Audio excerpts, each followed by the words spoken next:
We are less than 24 hours away from one of the biggest games, not only of the year, but of this podcast history.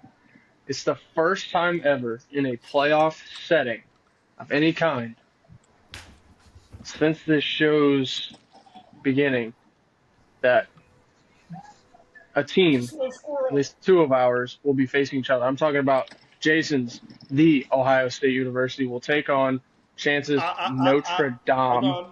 What? According to Gus Johnson, the world famous Buckeyes. All right. Okay, whatever. You know what? We're going with Gus Johnson. He's the GOAT. Behind Ohio State and Georgia played 2 years ago.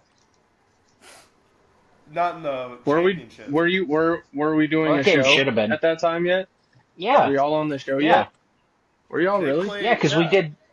Okay. Yeah, because we did the live reaction for the Georgia TCU game the next week. And then we started playing Bob Menery, and Billy was ready to kill all of us because it was talking about a kangaroo sucking off another kangaroo on the tee box. Yeah. The Easter Bunny's teeing off now. The loose little kid must have part talked of that show got a little too loose, but none then as some big. random dude hopped on. Yeah, and none as big, but none of them will be as big as the game tomorrow night because it's for the national championship. It's for all of it. This is it.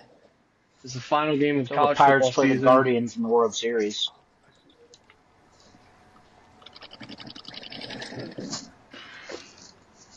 Well, we've got three teams with a chance to get into that point. He's on our side. We only got the one with his team. But anyway, big implications tomorrow. Chance, huge. I know you're busy. Saving the world. Serving democracy, saving the world. Notre Dame, I believe the spread is 7.5 right now. Yeah, it started at 9.5, then went down to 8, and now it's back to 7. Or now it's at 7. So, very well could change before kickoff again too. Oh yeah, very true. What are your thoughts going in to the game tomorrow night? This is the big one. Y'all haven't won since '88, right? Yeah. This has been your best chance, obviously, since 2012 against Alabama. What's shit kicking? There's bigger things going on other than that football game. Yes, I made a documentary about it. He was talking to a dude. It's very true. But now those things aren't happening on your team. So what's the feeling that we know of? That we know of. Yeah, you didn't know about. Well, you did know about that going into the Natty. Yeah, we knew he was talking to a fake person. We didn't know it was a dude at the time. Yeah. We just knew that it was someone who, like, you know, wasn't who they said they were. Yeah. What's the feeling like in on the side of Notre Dame fans? What's the feeling like out there? Nervous, anxious, nothing to lose energy? What's going on over there? I think it's more of nothing to lose. Like, well, I mean, there really is nothing to lose, in a sense. I mean, nobody really thought they'd get past Georgia. No one thought they'd get past Penn State. Now here they are. So, and now they're saying another lifetime. It's like they're saying the exact same thing now. Even more so, just because Ohio State has been the best team, obviously, in the entire playoffs. Jason, what about you? What's the feeling like over there? I'm sure the confidence is at an all-time high. You guys have been, no doubt, one of the best team in the postseason so far. 3 amazing performances in the playoffs. What's it looking like over there? What's What are the fields like over there? I mean, there's part of me that is going to be happy whether we lose and whether we win. I'll be upset we didn't win the Natty, but I think at the same time, then there's no excuse not to fire Ryan Day. Which is, I mean, you guys know I've been high on the fire Ryan Day even if you win the Natty train anyway. Because I'm so sick and fucking tired of losing to Michigan. But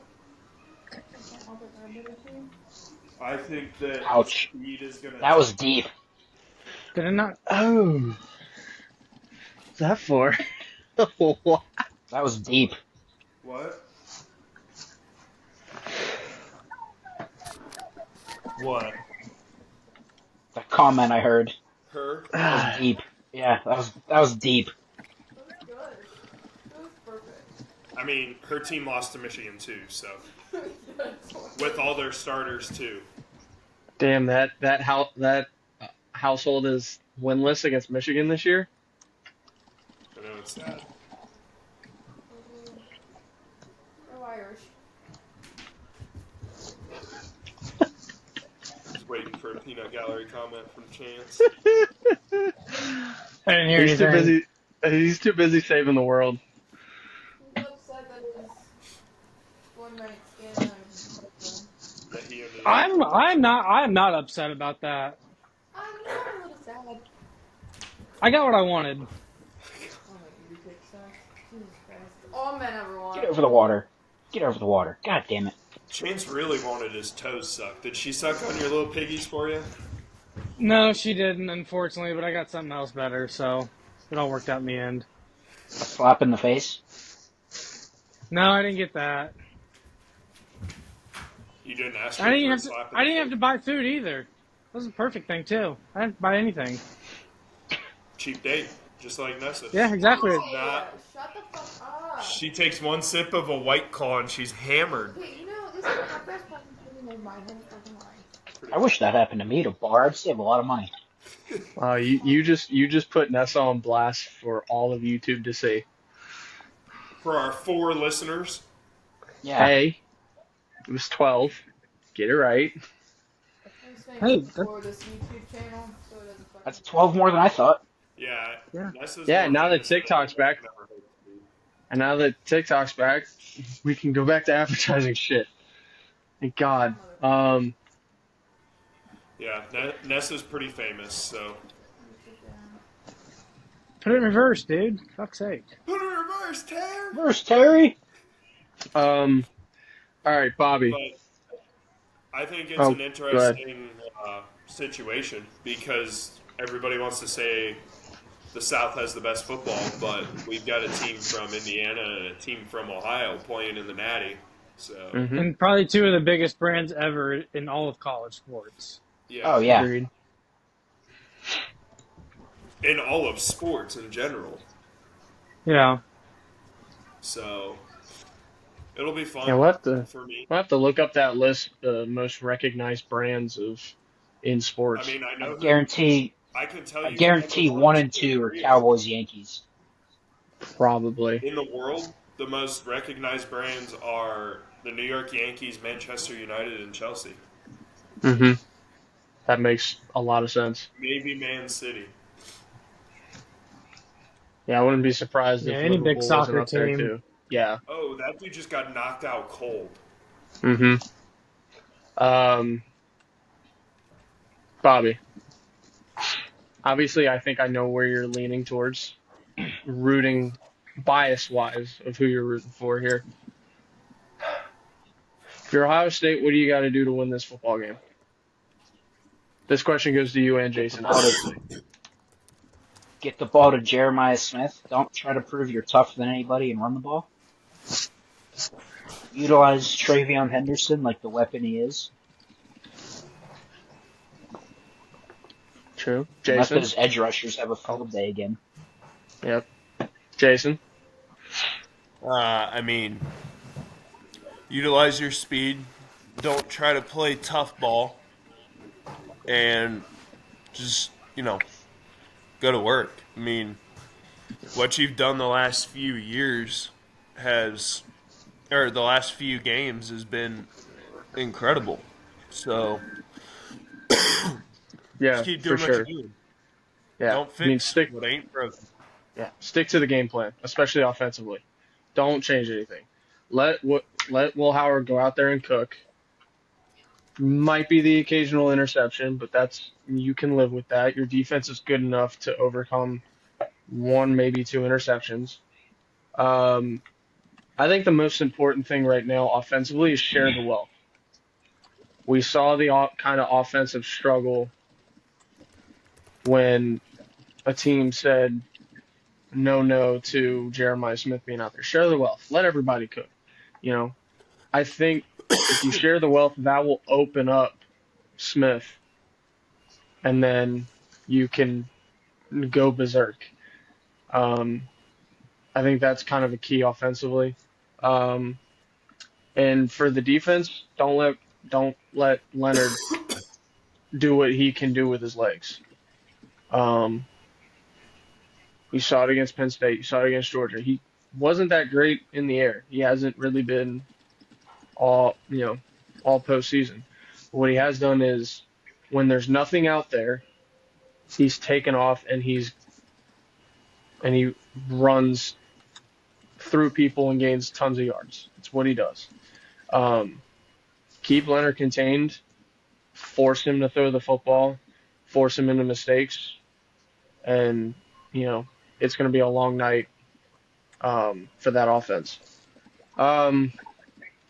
Chance, what about Notre Dame, man? You're coming in 7-point dogs. You've been dogs pretty much the entirety of this postseason.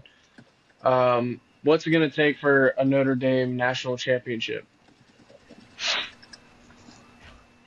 You're going to have to be able to run the ball. You're going to have to keep their offense off the field. And defensively, you're going to have to force them to run it. Mm-hmm. Yeah, I mean,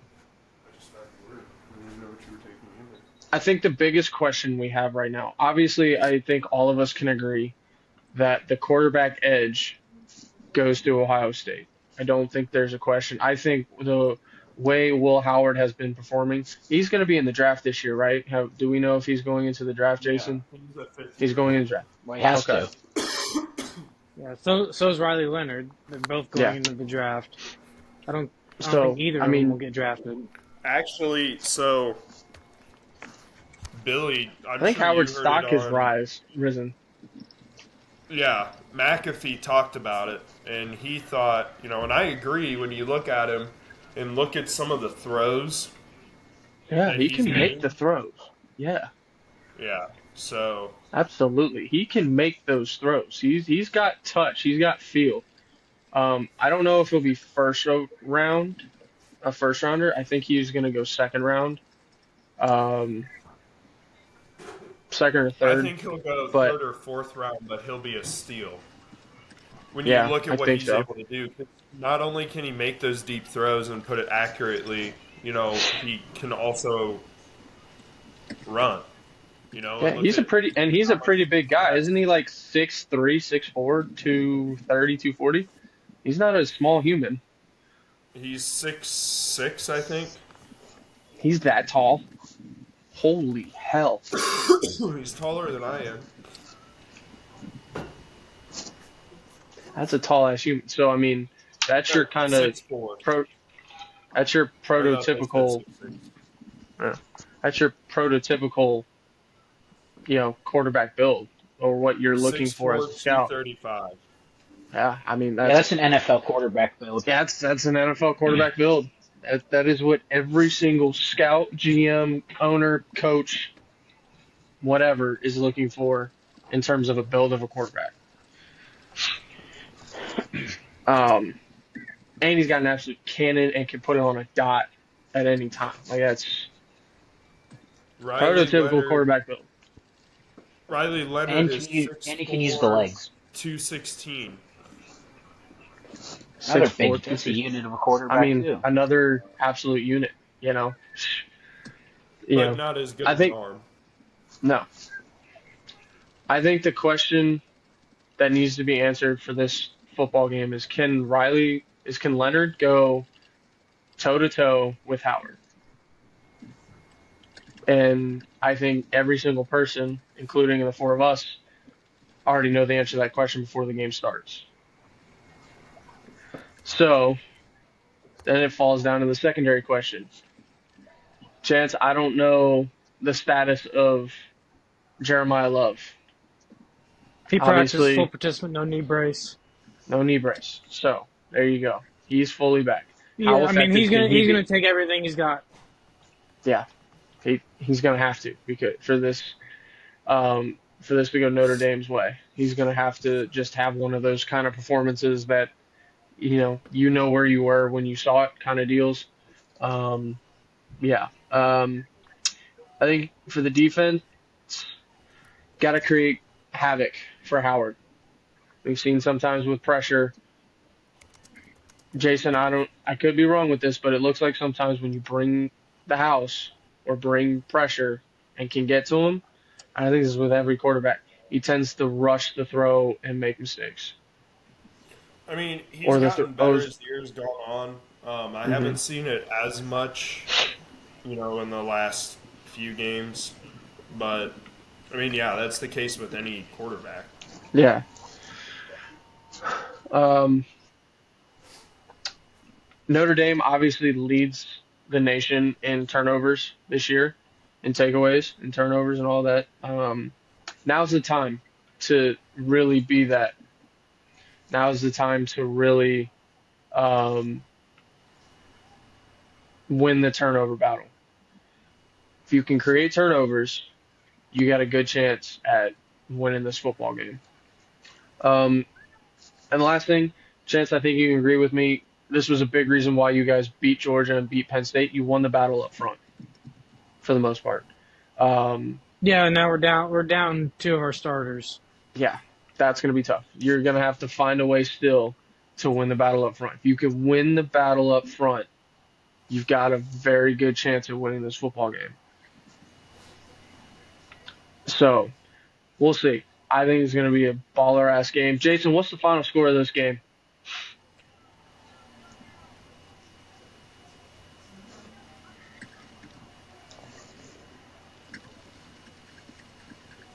Is Jason alive? Okay, we'll come back to you. Bobby, what's the final score of this game? I'm gonna say 38-35. No. 31-28. Chance, what's the score of this football game, buddy? 24-21. Can you taking your boys to do it? Yeah, I'm taking him. Why wouldn't I? I'm just asking. We got Shane Gillis on our side. I was wondering when you were going to Phenomenal bring up Shane commercial. Gillis. Yeah, it was a really Phenomenal great commercial. Jason, are you there, bud? Mm-hmm. What's the final score? 35-7 Ohio State. Jeez. You got an ass whipping in this one, buddy. I don't think Oh, Notre my. Dame has the defense to stop all of the weapons that Ohio State has, and I don't think they have the offense to get away from Ohio State's best players on defense. Fair enough. I mean, it's I'm fair gonna- to say if they did player props, I would 100% put $100 on Davis and Igbinosun for a pass interference or some other 100%. 15-yard penalty, and I win.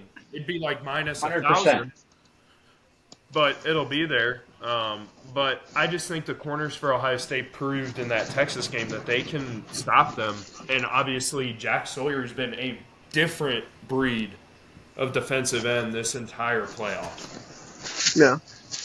He has shown people he deserves to be a first-round pick. Mm-hmm. I agree 100%. I think you guys might, oh wait, Jason, you're behind. You're about to see it.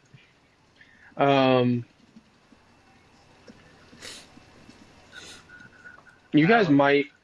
Go. Yep. Again. Hey, You guys I might. told Bobby, I told Ty, I like Buffalo in this game over Baltimore. I do too. Josh Allen is the MVP and he's proven it. And He's built different. this has been He one of knows the he best has. years. He knows he has a chance to beat Kansas City legitimately this year. Oh, 100%. But the refs won't let it happen.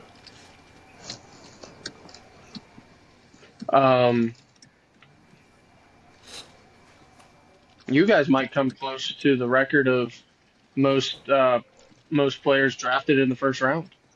There's a lot of absolute studs coming out of Ohio State this year. Well, when you look at Ohio State, I mean, Egbuka, I think, will be a first-round pick. Josh Simmons, the offensive lineman that's been hurt, I think he'll be a first-round pick. While Tui Molau hasn't put up the numbers like Jack Sawyer has, he has made an impact, and I think he'll be a first-round pick. So I think Sawyer will go higher, and I think JTT could fall to the second round. Don't they have Sawyer top 10 mock? I haven't looked at a mock draft in a while, but last time I saw, I thought he was top 10. Potentially, I'll have to look at a mock draft, but yeah, it's gonna be tomorrow night's gonna be a lot of fun. Can't wait. Jason, where are you gonna go watch this game, buddy? This is the first time we haven't watched the national championship on this show. Yeah. Where are you going to watch it? Two of your teams. Yogi's on Hard Road. Ty's going to be there. So he's going to either hook me up with a table and one of our coaches may join us, or I'm going to stand in the booth with him. But he's excited to watch the game with me. He keeps telling me he enjoys watching sports with me. So He's a good guy. very good guy. I like Chance, Ty. where are you going to watch this football game, buddy? Or are you going to sit in your apartment, lock the door, and just hold on for dear life? I will not. I won't be in the apartment. I'll be at my parents' house. Oh, okay. Is your dad a Notre Dame fan? Yeah. Is he? Okay. I didn't know if he was also a part of the Fighting Irish fan club. Yeah. Yeah, I'm going to Pretty a much. packed restaurant to go drink some $4 draft. It's a hell of a yeah. deal. Hell of a deal. And they got fantastic food. They do. I got pizza the second time, Bobby. A1. The fucking chicken wrap was phenomenal. Got to throw on the 1942 shirt, too. I'll give you one guess, all right? This isn't the trivia for the night. I've got a couple Sporkle quizzes pulled up for us to do as a group. Oh, God. Oh, God. Here we go. It's baseball. Longwood. But Okay. Ooh. who did Ohio State play their first game the year they won the national championship in 1942? Ohio Wesleyan. Can I have the question answered? Or was it one of the teams on this show? It was not. Was it Alright, that the makes team it they that played time. this year? It was not a Division I team. Was it the team they played this year? To open the year. No. It wasn't a Division I team? Y'all could play D2 teams? Helen Keller. Back then, there really was no D1, D2. Fort Knox. They also beat Pitt the year they How are you won. going to play Fort Knox in the middle of World War II? I don't know. It's on the shirt, though. Yeah, that is kind of fun. How did you get away with that schedule? Right? Oh, y'all played Texas Florida that Tech, year, though. too? Or they played Texas You played Tech Florida. the year in 2002. I think so. Hold on. I'm not taking their shirt off on camera. Spin it around.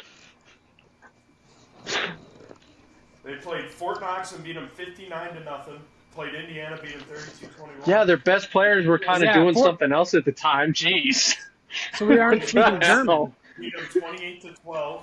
Played Purdue, beat them 26-0. Northwestern 20-6. Lost to Wisconsin 17-7. Beat Pitt 59-19. Jesus. Beat Illinois 44-20. Beat Michigan 21-7 and Iowa 41-12. Bobby, did you know that Ohio State and Pitt used to play almost every year? Yeah. But Ohio State beat them like 55-0 the last time they played them, so they stopped playing it every year. Yeah. So I mean, yeah, I we wouldn't used want to keep beat them losing the after same every team year. over and over again. Hey, Pitt's on the come up. Dog walking people Hey, in the transfer portal. yeah, Stole some dude from Michigan. Gotta love it. y'all might want to get to shoveling. It's going to turn to ice here shortly. Jesus Christ. Yeah, hey, Stupid Cade ass plow McNamara people. was the quarterback at Michigan a couple years ago, right? Went to Iowa. He's now at East Tennessee State University. Well, yeah, he's terrible. And Cole Pennington, Pennington's kid, I think, was it Cliff Pennington that played in the... Chad Pennington was the Chad NFL guy. Chad Pennington. His son is now the quarterback at South Dakota. He transferred there from Marshall when they fired that coach. Well, didn't re-sign that coach. Chance, was he one of your recruits? No, unfortunately. I wouldn't have been surprised. All right, let's move on to the I'm not hardwood going to say here. what I was going to say. I'm proud of you. I really want to say it, though. Can you wait till we're done with this? Can you wait till the break? Please. I know it, I'll but say I it. don't think Thank I you. should say it. 10 All right. seconds, Mr. Marsh. We're on to the hardwood. Before Jason Yes. takes over with the important games of the week, I have a question for I Jason want to know what our shitters of the week were. and Bobby. Yes. Oh, I got to remember the shitters of the week. Can you start writing I was these down, watching- Billy? Huh? Can you start writing the shitters of the week down? Sure. I think it was on Monday. I don't Oh, I don't it was remember. Prairie View and Arkansas Pine Bluff. That's it. I've got that. So There is one we need to talk about too, though, that wasn't mentioned but became a shitter of the week. Anyway, continue. I was watching Tennessee and Georgia the other night, and they were talking about the first bracketology came out, which for those who don't know what bracketology is, pretty much a mock bracket of what March Madness could look like, what the tournament could look The like. best month of the year. March Madness There and are- MLB starts. There are currently 12 SEC teams in the tournament as we sit here right now.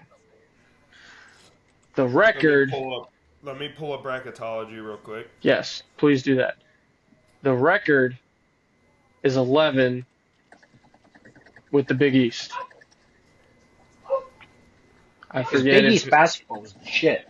The only thing that's going to kill the SEC is right now Playing each one of their other. teams is the last team in, yes. and that's Texas, and they're all got to play each other. So, Yep. but they do also have the first team out. So, we'll talk. What's your question? So, before I get to the question, right now, this is the rankings as if we're sitting here right now. It is 8 o'clock Sunday night. The new rankings come out tomorrow. on the AP 8:03 poll. Sunday night. Yes. I'm roasted. Auburn, Alabama, Florida, Tennessee, Kentucky, Texas A&M, Mississippi State, Ole Miss, and Georgia are all ranked. The unranked teams with pretty damn good records, Missouri, Vanderbilt, Oklahoma, Texas, and LSU. Okay. Can the SEC break the record for most teams from a conference with a bid into the tournament? That's the question. Chance? The other tough part's going to be beating the Big Ten because the Big Ten has 11 right now. That would be Yes. So. Well, the ACC Chance. isn't going to be much of a factor this year. I mean, the SEC has a chance to do it, but again, the problem is they're all going to have to play each other here coming up. You know, you've got Texas as the last team in and Vanderbilt as the first team out. So, you know, what can those two teams do? Can one of them find a way in? Can both find a way in? I mean, right now, in their last 4, so here on the bubble, so the bubble is close to getting in, could bop out. Their last 4 buys right now are Texas Tech, Oklahoma, St. Mary's, and Nebraska. Their last 4 in are Ohio State, Creighton, New Mexico, and Texas. Their first 4 out are Vandy, Iowa, UCF, and Cincy. And then their next 4 out are Arizona, SMU, Arkansas, and Dayton. So as I look through that, SEC, Oklahoma, Texas, Vanderbilt, Arkansas, right? So you've got 4 there. Then you look at the Big Ten with Nebraska in one of the last 4 buys, Ohio State, a last 4 team in, and then Iowa as a first 4 out. Yeah. So, they're right there, both conferences. It's going to be tough for really one of them to break away. Now, the other conference to keep an eye on in this whole thing is the Big 12. The Big 12 right now, and according to them, has 7. Okay? You've got Texas Tech as a last 4 bye. You have UCF and Cincinnati as a first 4 out. And then Arizona State as a next 4 out. So you've got 4 teams sitting there from the Big 12 as well. Yeah. And you've got Baylor sitting there at 25. They're going to get in, I think. But you've got other teams there that can make a run. Yeah. Slugger, there's nothing under the couch. So it really all just depends. I mean, right now, the 4 number 1 seeds they have are Auburn, Tennessee, Duke, and Iowa State, which I think is right. Iowa State suffered a bad loss the other night. Tennessee and Auburn both beat Georgia this week, which is big wins. Duke hasn't really had a big matchup here recently. The ACC, surprisingly, they have is only having 5 teams in. So, Yeah. I mean, it'll be close as to who gets what. But you guys talk about that real quick. I gotta go drop a Bama. That's what I call a shit now. Bobby, what are your thoughts on that, dude? I mean, SEC is deep and loaded this year. Every team with a winning record. It's been a while since that's been a thing. All of these teams ranked. The teams are going to be dropping in and out of the rankings. Could SEC do it, or even the Big Ten? Can they do it? What are your thoughts? I think the hard part with both of these is the way the rest of their schedules work. They have to beat up on each other A lot, because they got to go to. They Yeah, got 'cause to you're go. getting- They got to play twice. You're heavy conference mode now. All the non-conference stuff's done. Yep. That's the ACC's issue right now. There's good teams, but they're just beating up each other. Yeah, and there's no clear separation between the teams, which is Yeah. good and bad. It's good meaning Like it's a Pitt good and conference. Louisville Pitt went to overtime Saturday with Clemson and lost. Yeah. They went from being top 2 of the ACC to mid-pack now after a 2-week stretch, losing to Duke, Louisville, and Clemson.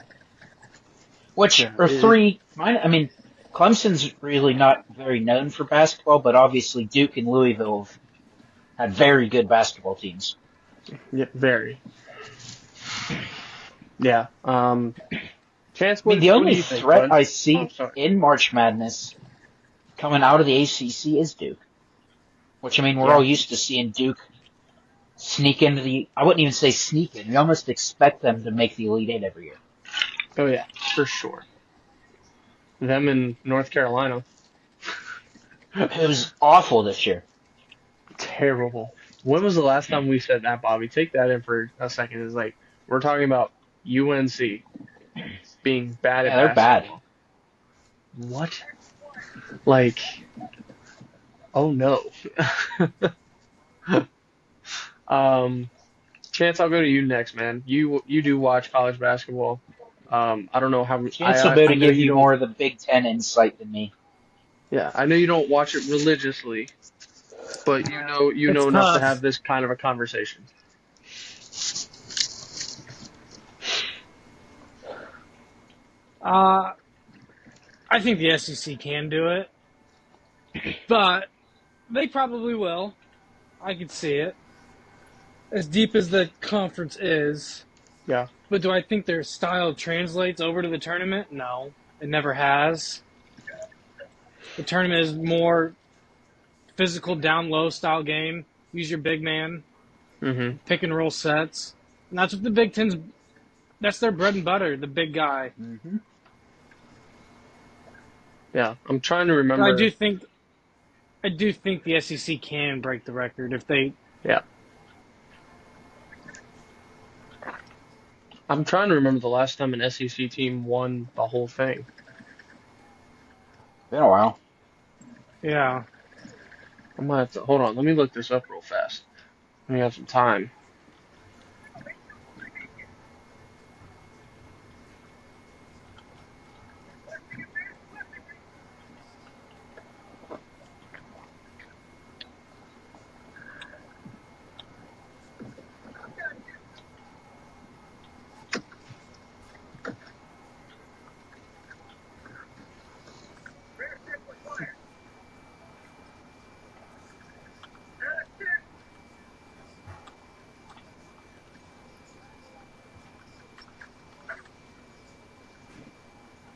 So it's saying the last team to do it was Kentucky in 2012.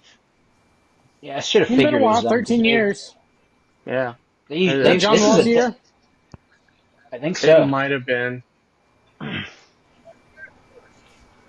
Yeah, I mean, it might have been. Yeah, that's On the NCAA tournament, probably 2007 Florida with Joe Kim Noah, Corey Brewer, and Al Horford. That 2012. was 2012 Kentucky. Was it? Oh, that's right, Kentucky. Was that the That's John it. Wall team? That was probably John Wall, DeMarcus Cousins. Yeah. So, it has been a while, But Chance, but so I have to disagree with you on what you said about the tournament, though. The tournament isn't about big play; it's about guard play. Whose guards can control the moment better and still facilitate while scoring in the tournament? That's typically what it comes down to in the tournament. That's why Purdue, even though they had Zach Edey, who was like a foot taller than everybody else, never really had a whole lot of success in the tournament. no.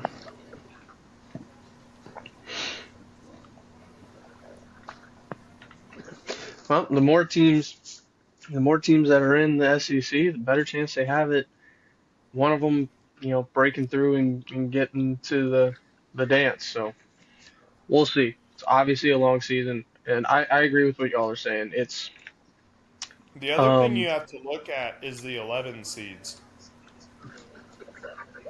The 11 yeah, seeds usually cause problems, and right now, your 11 seeds, you would have Creighton and New Mexico playing as a play-in, and then Iowa and Texas playing as a play-in.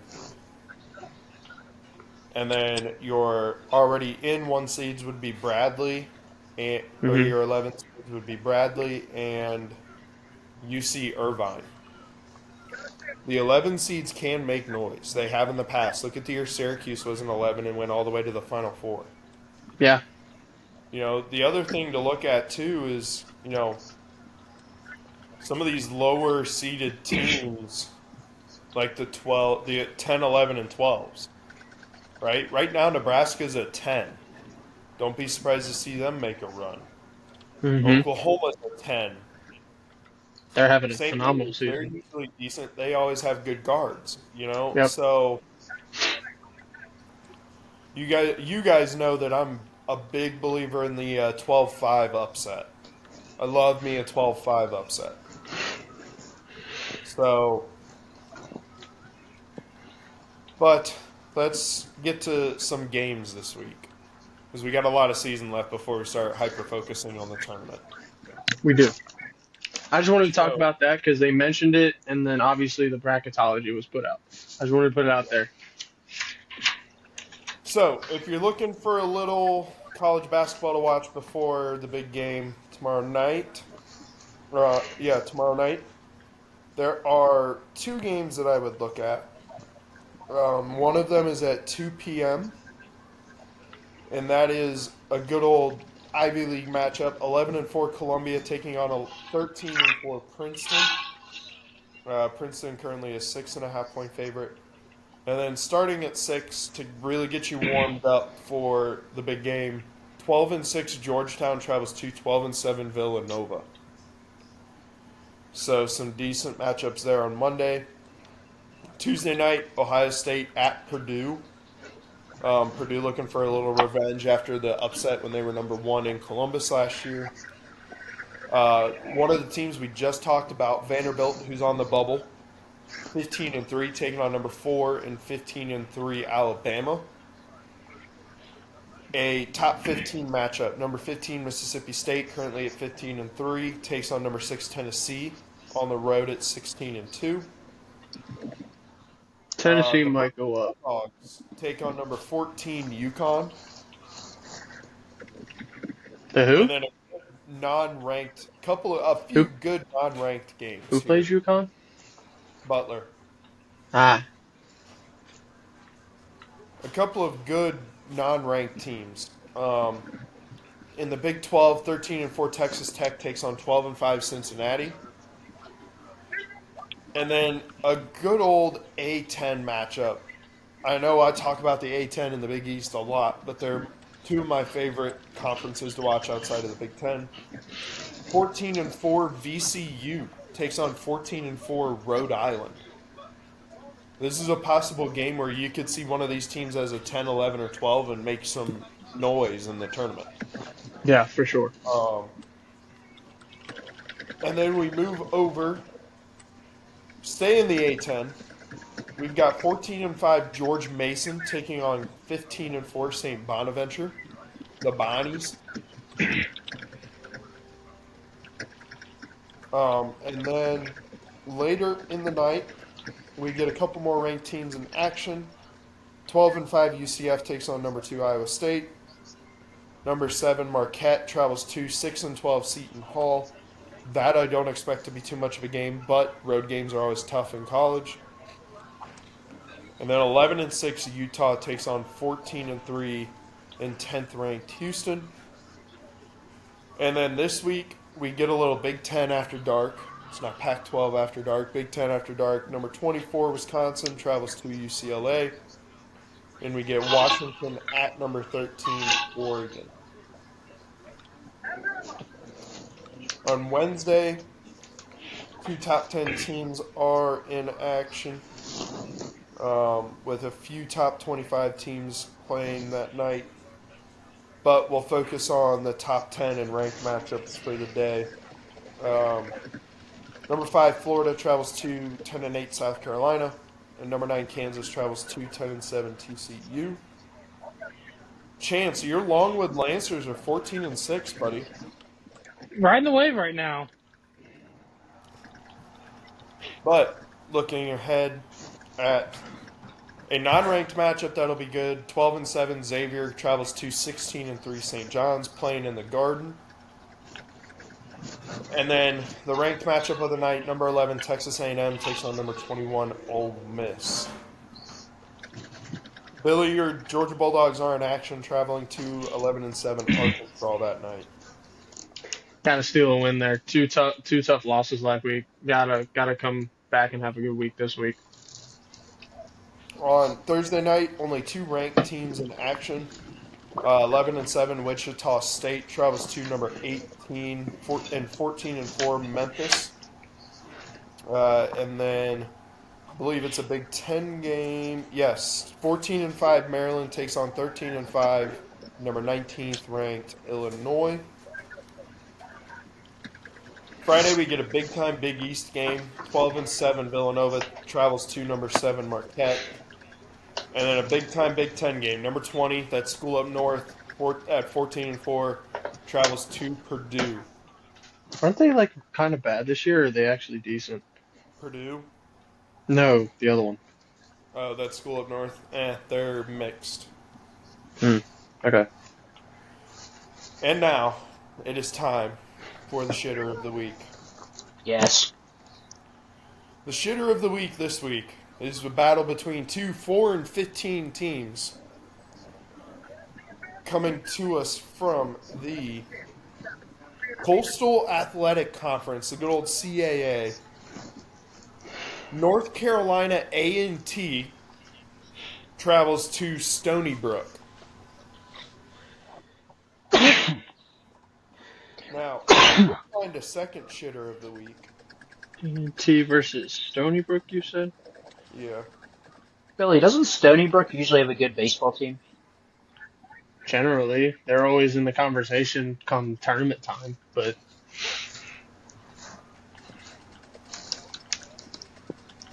Where did the second shitter of the week go? North Carolina A&T versus Stony Brook. Oh no. Fun. Here we go.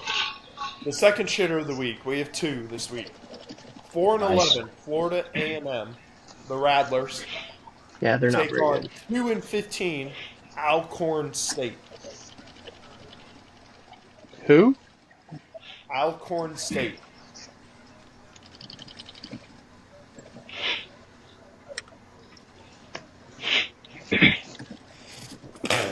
Now, we do have a game Never from heard of last week to talk about because I think all of us saw this because I think I pointed it out to everybody. Mm-hmm. Now I just got to go find the game. I believe it was Wednesday night. Oh, you stopped running, buddy. Don't stop running. So the first thing they teach you. Find it. On Wednesday, we had a triple overtime game, and I know what you think. Oh, that must have been exciting. It was not. It was not, okay? It 100% was not. Awful. Now, we're only going to focus on the team stats here, and then we're going to look at the box score, okay? In this game, UMass versus Fordham. UMass was 37 of 57 from the free throw line. Guarantee you all thought I was going to say from the field. They had 57 foul shots? Just wait. It gets better. Just wait. Just wait, Fordham Bobby. was 48 of 65 from the free throw line. There was a total of 122 free throws in this basketball. Holy shit. Now, Bobby, do you want to take a guess at how many fouls there were total? At least 50. 79 total fouls. UMass had 39 team fouls. Jesus Fordham had Christ. 40. Now, the best part of this is there were no technical fouls or flagrant fouls called in this game. Oh, that's good. Let's look at some How of the about either- lines from this game. How the hell did either team have players left? Yeah, that's what I'm We're saying. gonna How take many a look. foul outs were there? So, one of the starters for UMass played 18 minutes. He went 1-1 from the field. He had 2 points, 1 rebound, 1 assist, and 5 personal fouls. What a stat line. Number 7 played 49 minutes for UMass. He was Oh, that dude had a hell of a game. from the field. He had 46 points, 6 rebounds, Okay. 4 assists, and only 2 personal fouls. That's pretty low for this game. That's a good stat line, though. Now, here's Bravo the to chance him. for Round of the applause. stat line of stat Number line. 7 is my player of the game. Okay? Yep. These next two are the Chance Coopers of UMass. Oh, this should be Bench players phenomenal. played 5 minutes. He was 1 of 3 from the field. He had 2 points, 5 rebounds, and 4 personal fouls in 5 minutes. That's chance. No, see, my high school Was 0 of 1 from the field. He had 0 points, 0 rebounds, 0 assists, played a total of 9 minutes, and had 5 personal fouls. That's more my stat line.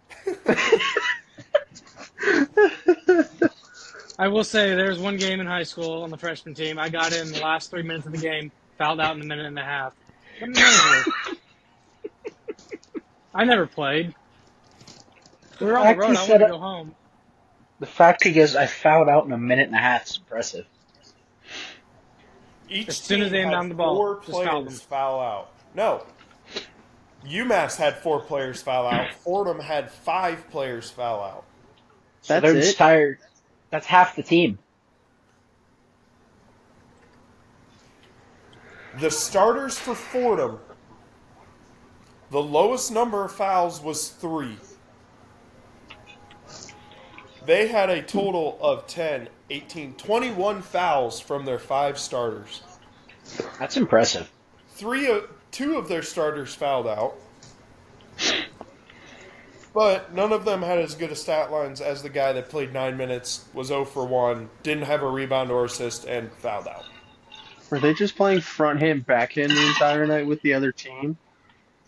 These players need to go play against the Chiefs. Bobby, Get your money's worth. This almost sounds like take a guess as to how many rebounds UMass had. Keep in mind, a normal rebounding game is around like 35 to 42, 43, somewhere in there. I'm going to say 9. 61. Oh, okay. I thought the way you made that sound was like it was going to be absurdly low. Now, take a guess at Fordham. 69. 58. Oh. It's a great number, Bobby.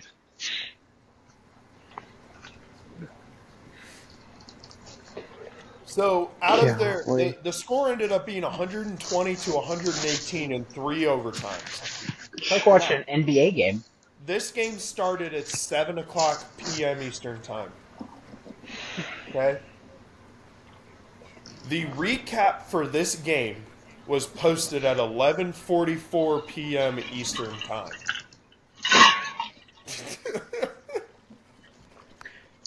I would have loved to have been at this game in person. 4.5 hours or more.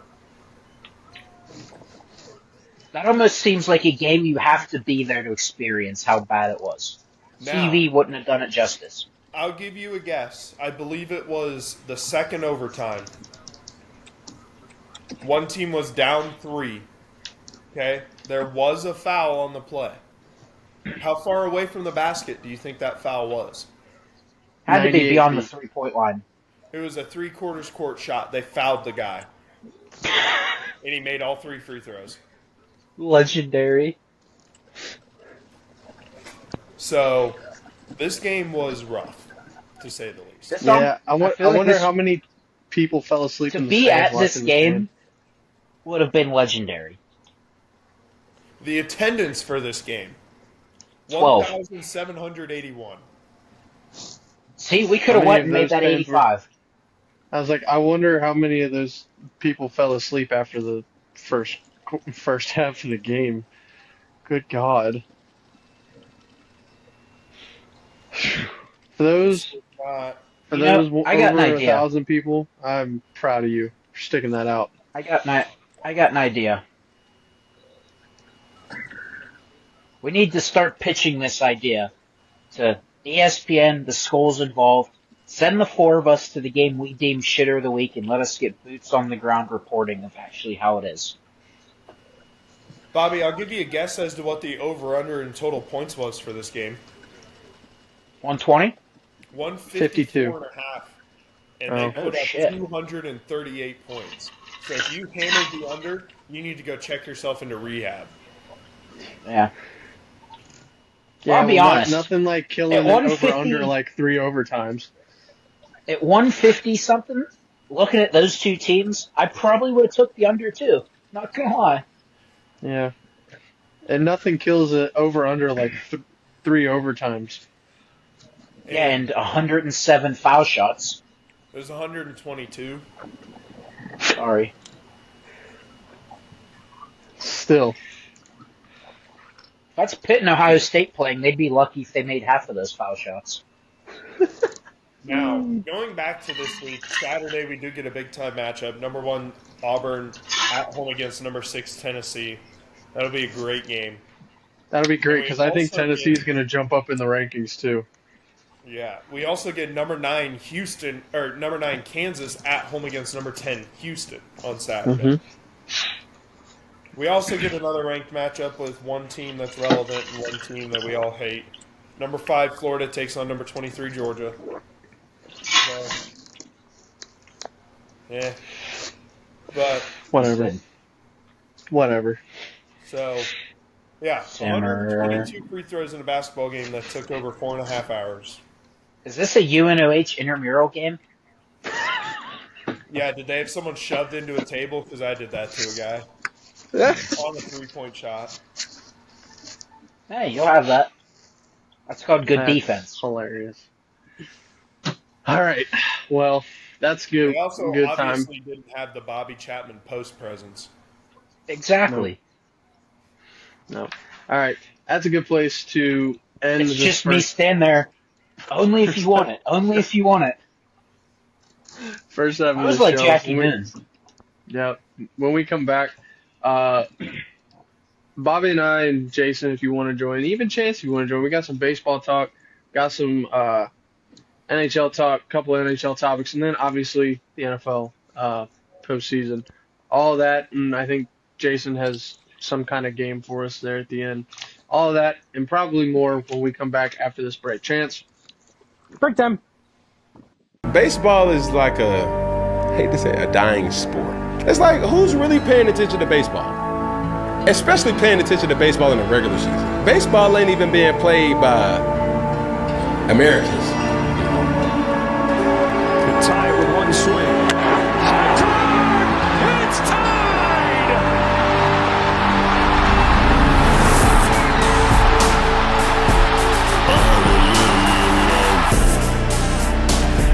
Fastball driven the other way. Sleeping Giant has awoken. It's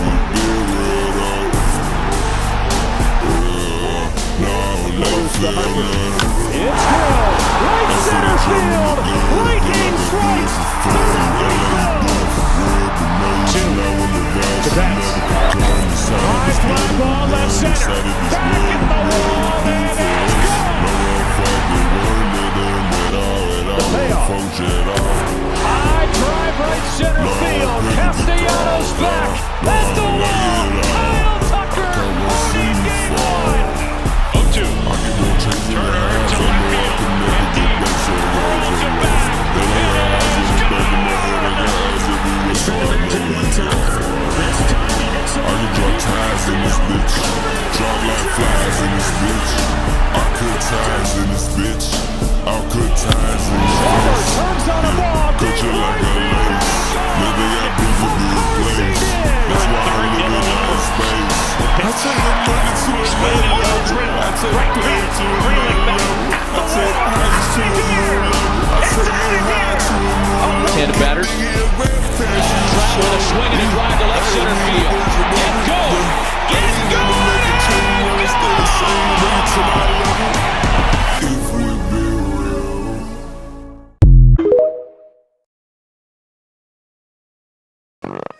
Oh my good God. Daddy, please let me get this one. Buddy, it looks like a unicorn dropped a deuce. Oh, well, Chase had one, so. You said Chase got one? Gee, buddy, what's $300? Now, what exactly is that right there, buddy? Oh, it's an elbow guard. Buddy, back in my day, we just raw dog it, son. All we had was daggum back gloves and some pine tar. Oh, well, Tommy's parents got him one, so. Dadgummit. All right. We'll get it. Daddy, you never spend money like this. Look at this leg guard, Daddy. And what exactly is this for? It's for your legs, to protect your legs. Buddy, you're 9 years old, kid's throwing 40 miles an hour. What's a leg guard gonna do for you? Well, just Cody had one, so I just... You said Cody got one? Can't have him being the only one on the team. Well, we'll get it for you. Next thing you know, they're gonna have something to protect your hand when you're sliding. They do, Daddy, it's right here. Is it gonna make you get on base more, son? Shoot, yeah, Daddy. Give me the dadgum mitt. Thank God there ain't nothing else in here to get. Thumb Pro, Daddy. What is that for, son? For your thumb, Daddy. I'm gonna be broke. Right there, buddy. What's the damage? That total's gonna be $2,700, sir. Cash or card? You said $2,700? Hey, what's the second mortgage on the house if it's gonna make my boy play better? Shit.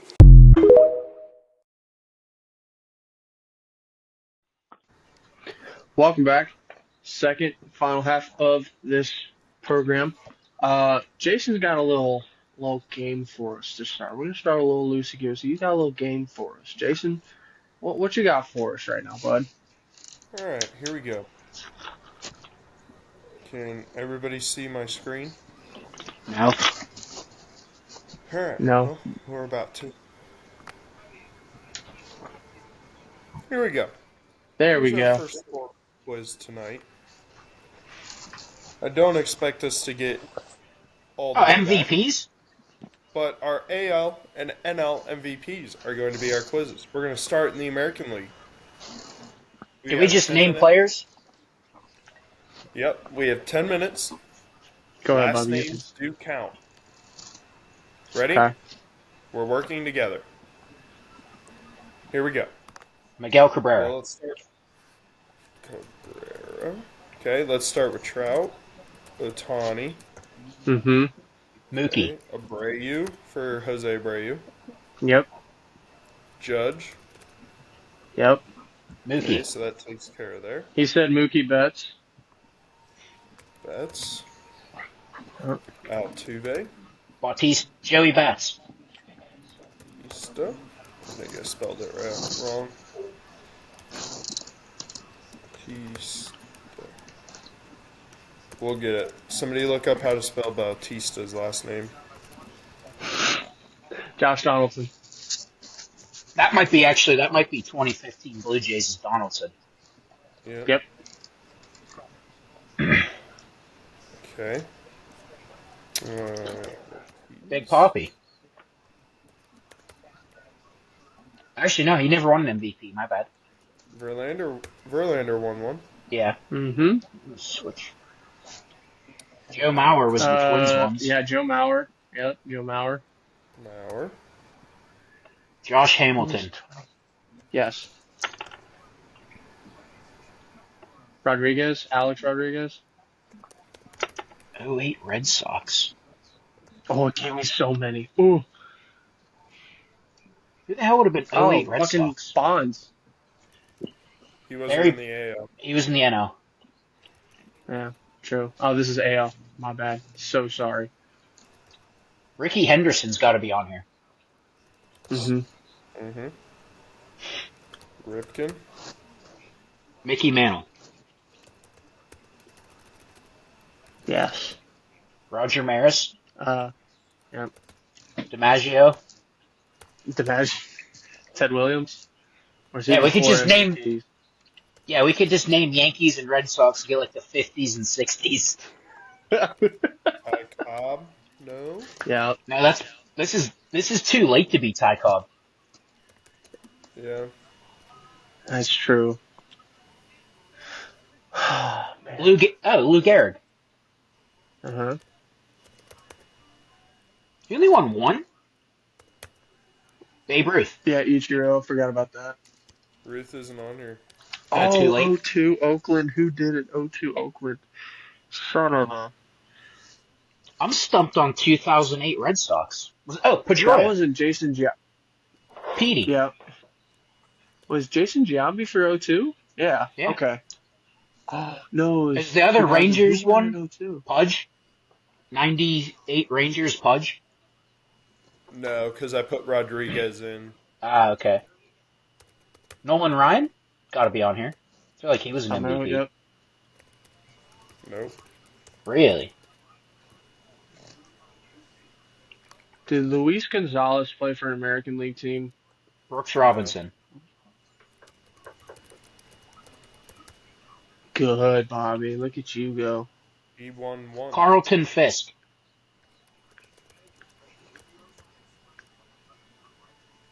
Nope. Yastrzemski.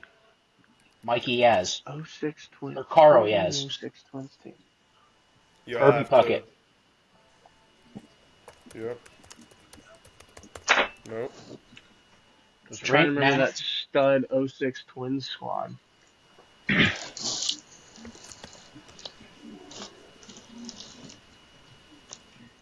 George Brett's probably one of the Royals from the 80s. So good in the 80s. Vladimir, there it is. Vlad Sr. 80 and 81, 80 Royals might be George Brett.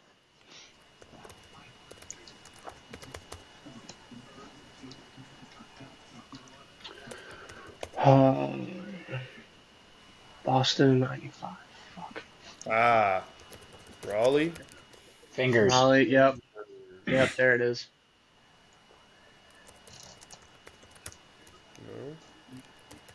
No. No. Santana. Santana, yep. I think Nope. Yastrzemski is Yastremski. Just type Carl.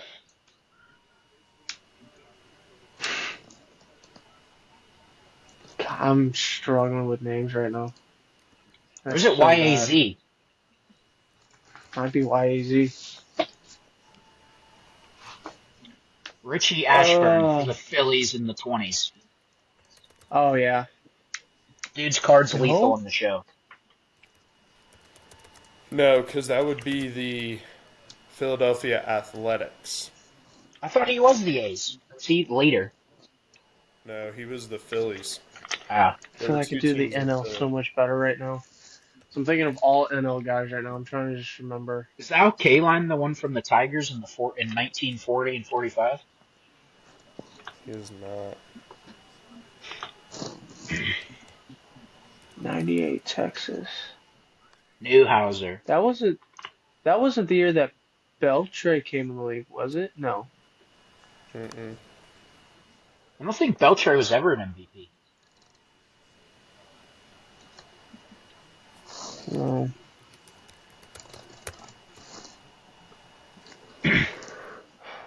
Eddie Murray. Oh. Nope. Wow. I thought he was going to be one of those Orioles from the 70s. Wow, we kind of stink at this, I'm not going to lie. Juan Gonzalez. Juan Gonzalez. What the hell would have been the Yankees from 54 and 55 if it wasn't Manor Maris?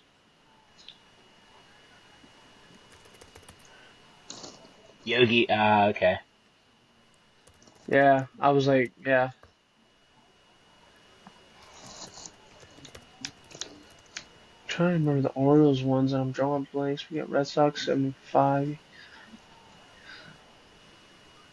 The 2006 Twins. Wasn't Johan Santana. You already typed that one. And it wasn't Joe Mauer. Really good in the No. Who's really good on that 06 Twins team? A lot of them. For one of the other Twins ones, was it Rod Carew?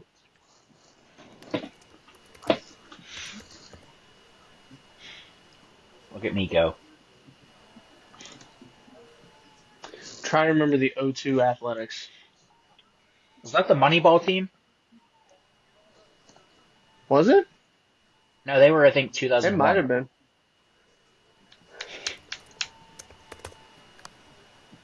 Hank Greenberg.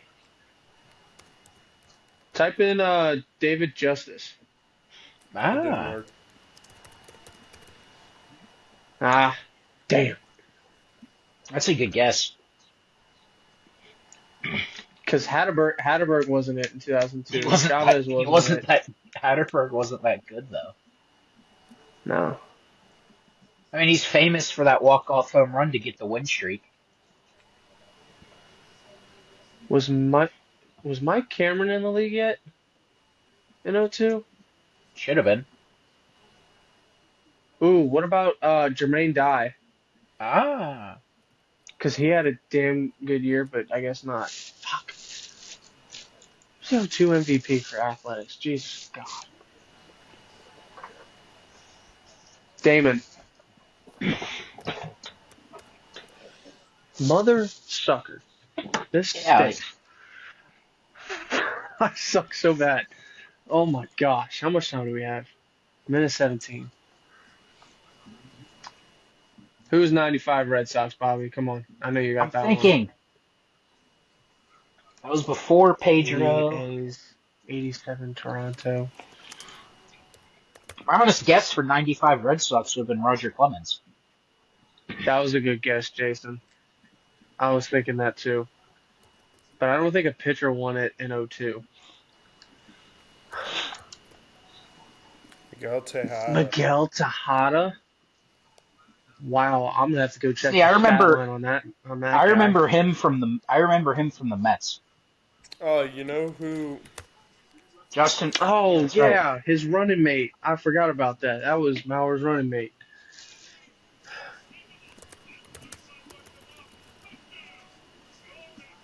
Oh man, I'm drawing so many. This is so bad. Carlton Fisk. What about? Did Prince's dad win one? Cecil? Yeah. Mm-hmm. No, I tried him. I don't think he was that good. He was good, but I don't think he was that level good. Yeah. Yeah. And Prince won with the Brewers, so that would take that out. Yeah. And we're already back to 95. Yeah. Big Frank, Prince? 94, 93. It was like Griffey's Prince? dad didn't win one. No. 2 seconds. 1. Yeah, no. Yeah, I kind of want to Who are see we some of these. Mo Lefty Vaughn, Frank Grove, Robinson. Jimmy Oh, Fox. God, I'm dumb. I should have known Jimmy Fox. Seiko, Bobby Jemarius Shantz. Stillman, Reggie. None of us guessed Reggie. Mr. And no one is- October. Oh, wow. I forgot Eckersley won one. Nice. Jose Ooh, Mo Canseco. Vaughn? Yeah, he won it the year that Albert Bell should have won it. Uh-huh. I forgot about that. Willie Hernandez, yep. You know, I think Fred we're going to Lynn. do better on. I think we're going. What was? So what did we get on AL? Vita We Blue, I got- forgot he won one. 63 of 94. I think we're going to do better on the NL. We're better. We're more than average on that one. All right, Yeah, That's so the here we go. important part. Let's start with the easy one. Otani.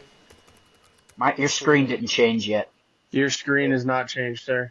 Hold on. There we go. Oh, Hold on. I got a couple of them for us already. well, yeah. Touch. Okay, Otani, Freddie, McCutcheon. Harp. Yep. Gotta spell that name right. Barry Bonds. That should take up a good chunk. There it is. Fielder, Clemente. Prince. Yep. Oh no, he didn't win. Prince that. never won an MVP. Jimmy Rollins. The Brewers one's Ryan Braun. Albert Pujols. Sosa. Giancarlo. Arenado hasn't won an MVP yet. He's just won a fuck ton platinum glove. Yelich. Yeah. How do you spell Schmidt? Yelich. Yelich. Bellinger. Belly. Oh, who won it in 14? Votto. Oh yeah, Kirsch. Posey. Yeah, Pose. Chipper. 2000 Sam. Who won in 2000 for San Fran? Was it? Oh, it was his running. His Bonds was running mate that year. Fuck. 78 I forgot the Pirates last- should be Willie Stargell. Mm-hmm. Pete Rose will be on we here. get some of these Cardinals ones right. Johnny Bench. Yep. Did Ozzy? Stan the Man. It was like Ozzy Smith never won. Pete Rose. I already got Rose. Yes, you did. 60 Pirates.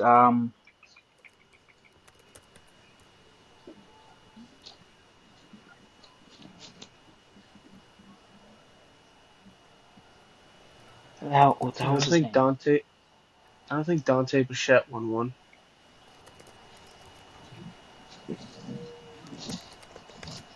Yeah, no. Dante was a Colorado like his whole life. Did Glavine or Smoltz ever win an MVP? Because that 91 would have fit perfect.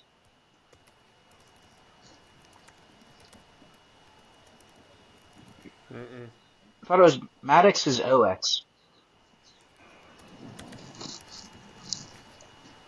No. Jeff Bagwell might be the 94 Astros. Yep.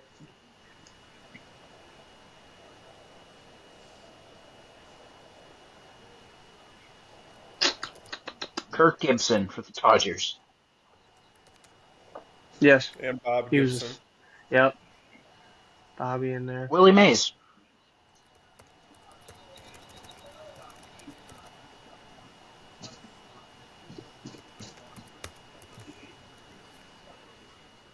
Hank Aaron. No, I'm drawing blanks. It's a good one. Stan Musial. We said him. Musial. Damn. We said Chris Bryant already. Did I went Andre down with Dawson that ever win one an except for MVP? the. Ooh, he might have. Yeah. I'm trying to remember. Mike Schmidt. It's like I'm not seeing the Mets on here, so I know Carter didn't win one.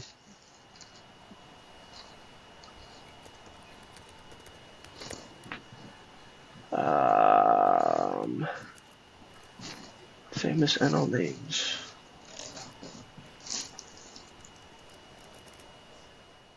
The Pirates for 1960, I believe, was Dick Groat. Groat, R-O-A-T.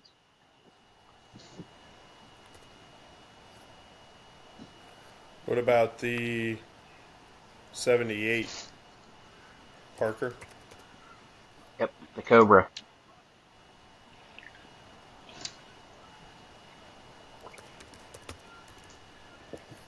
That was the 91 Braves that would have won it. Yo, no Barry way. Zito over an MVP? No. Nope.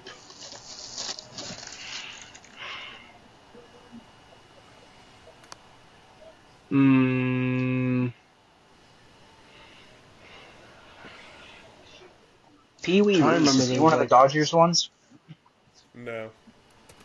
No, he didn't win one. Jeff Kent. Who the hell was the catcher the Dodgers brought up after Jackie? Oh, wait. Put Justice again, because I think he won one with the Braves. At least I thought he did. I guess not. Fuck.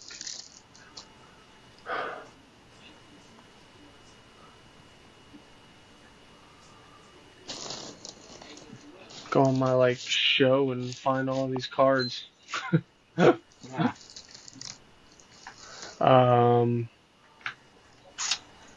Oh, how much time do we have? 4 minutes. 74 Dodgers, and then 3 with the Reds. Oh, man. Who did it with the frickin' Reds 3 years running?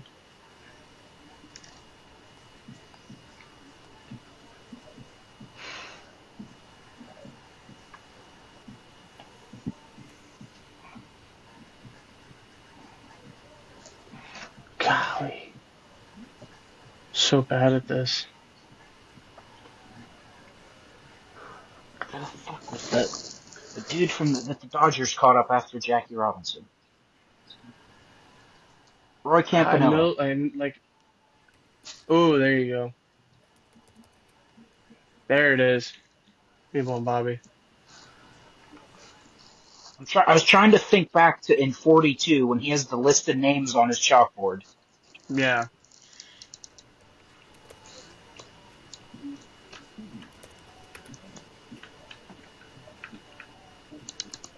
Did we say Joe Morgan? That was my next guess.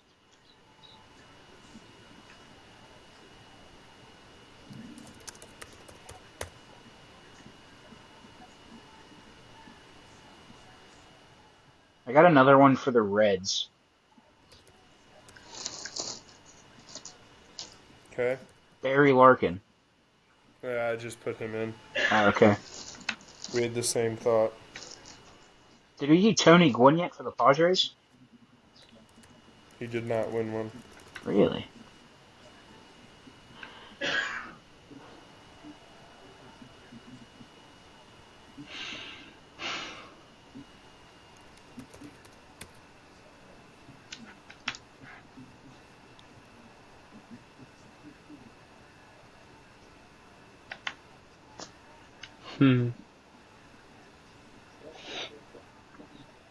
Did we put Barry Larkin already?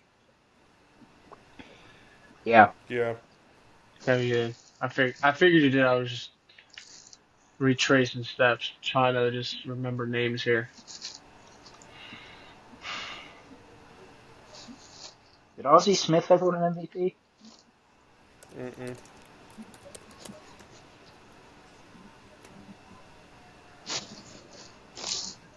Ken Caminiti.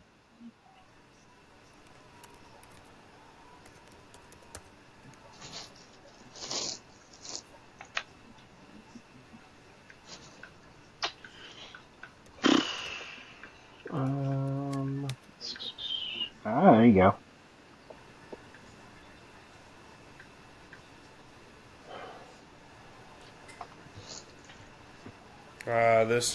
This name just popped into my head. George Foster.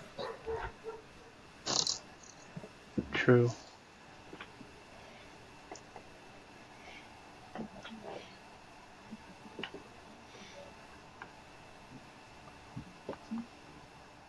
Piazza? Did you try Bob? Ooh, maybe. Nope. Did we try Bob Gibson already? Yeah. Pretty sure you did. When I put in Yep. Gibson, That's right. Sandy yeah. Koufax. I got Koufax.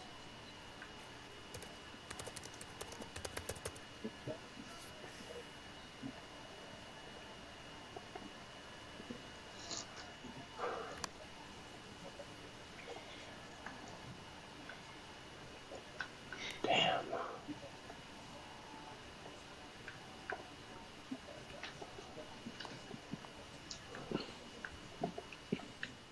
You know, I'm proud of how this one went. We did better.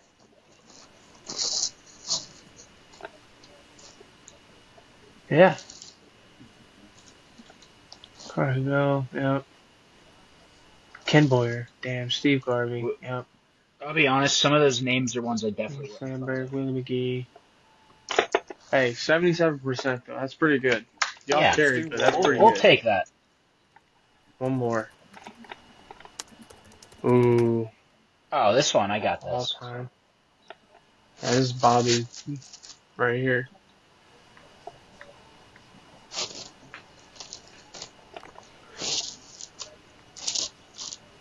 $8 minutes. Go. The top 20. All right, let's get it. Okay, so Bonds. Barry Bonds. Hank Aaron. Oh, do I have to? You have to say the full name.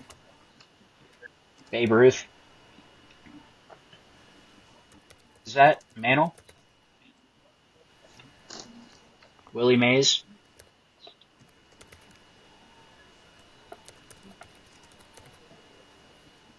Alex Rodriguez. A-Royd.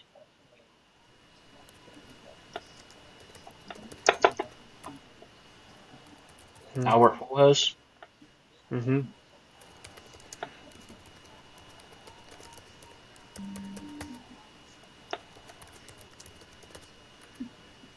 Mm-hmm. David Ortiz. Yep, got him. Yep. Ted Williams.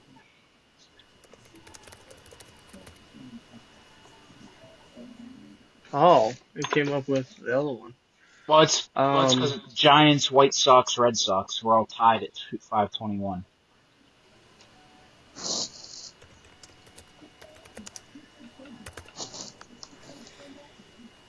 Yeah. Is Eddie Murray the one from Brooks Robinson?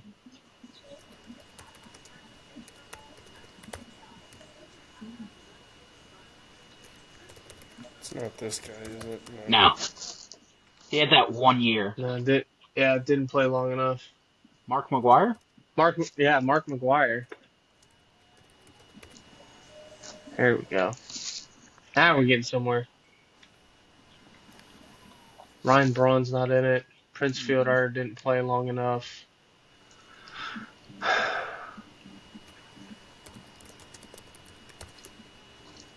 No.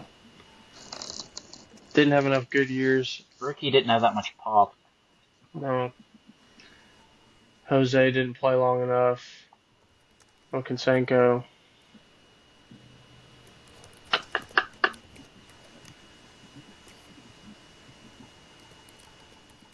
Try Luis Gonzalez. Palmera. There you go. I got Palmera.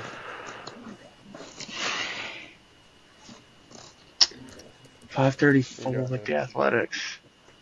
I'm trying to think who 563 with the Yankees is.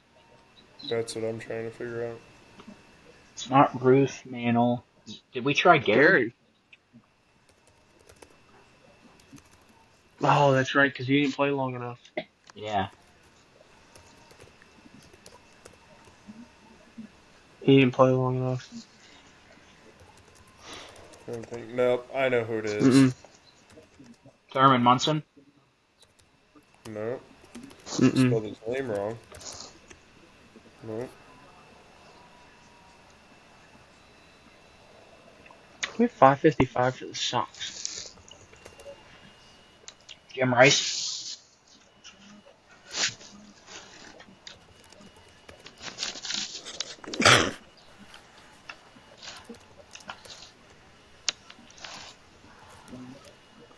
Like, Joe Mauer wasn't that big of a home run hitter for 573. Was it Kirby Puckett? No, I don't think so.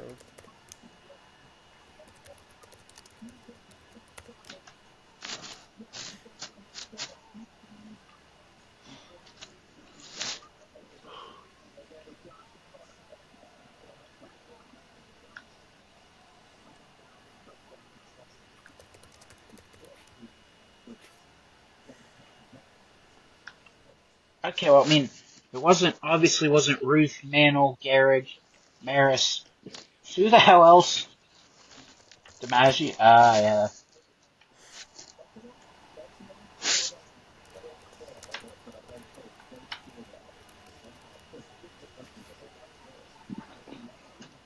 Paul O'Neill didn't play long enough. No.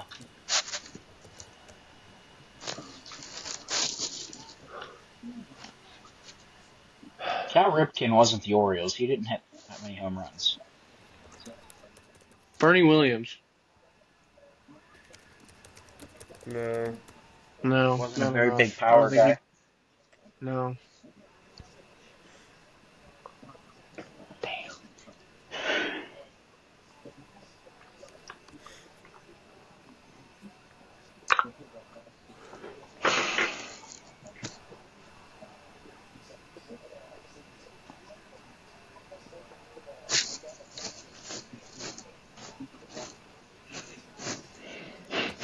Try to remember. Oh man.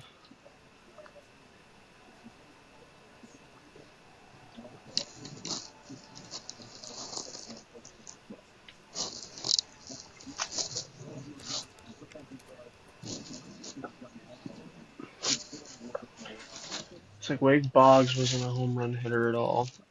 Reggie Jackson, one of these? Did he play long? The other athletic.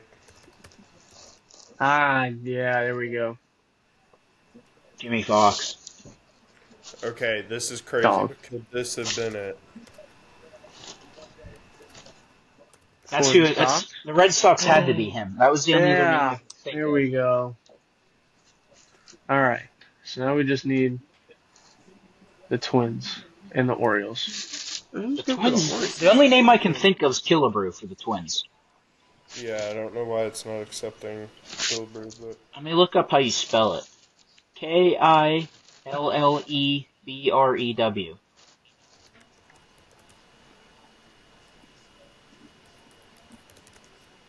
Killeb.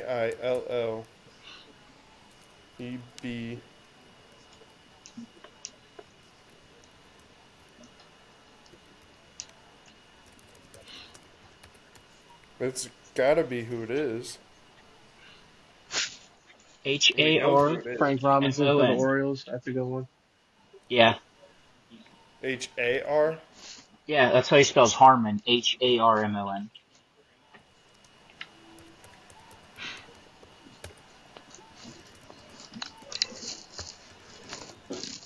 You had it right. It's Lle.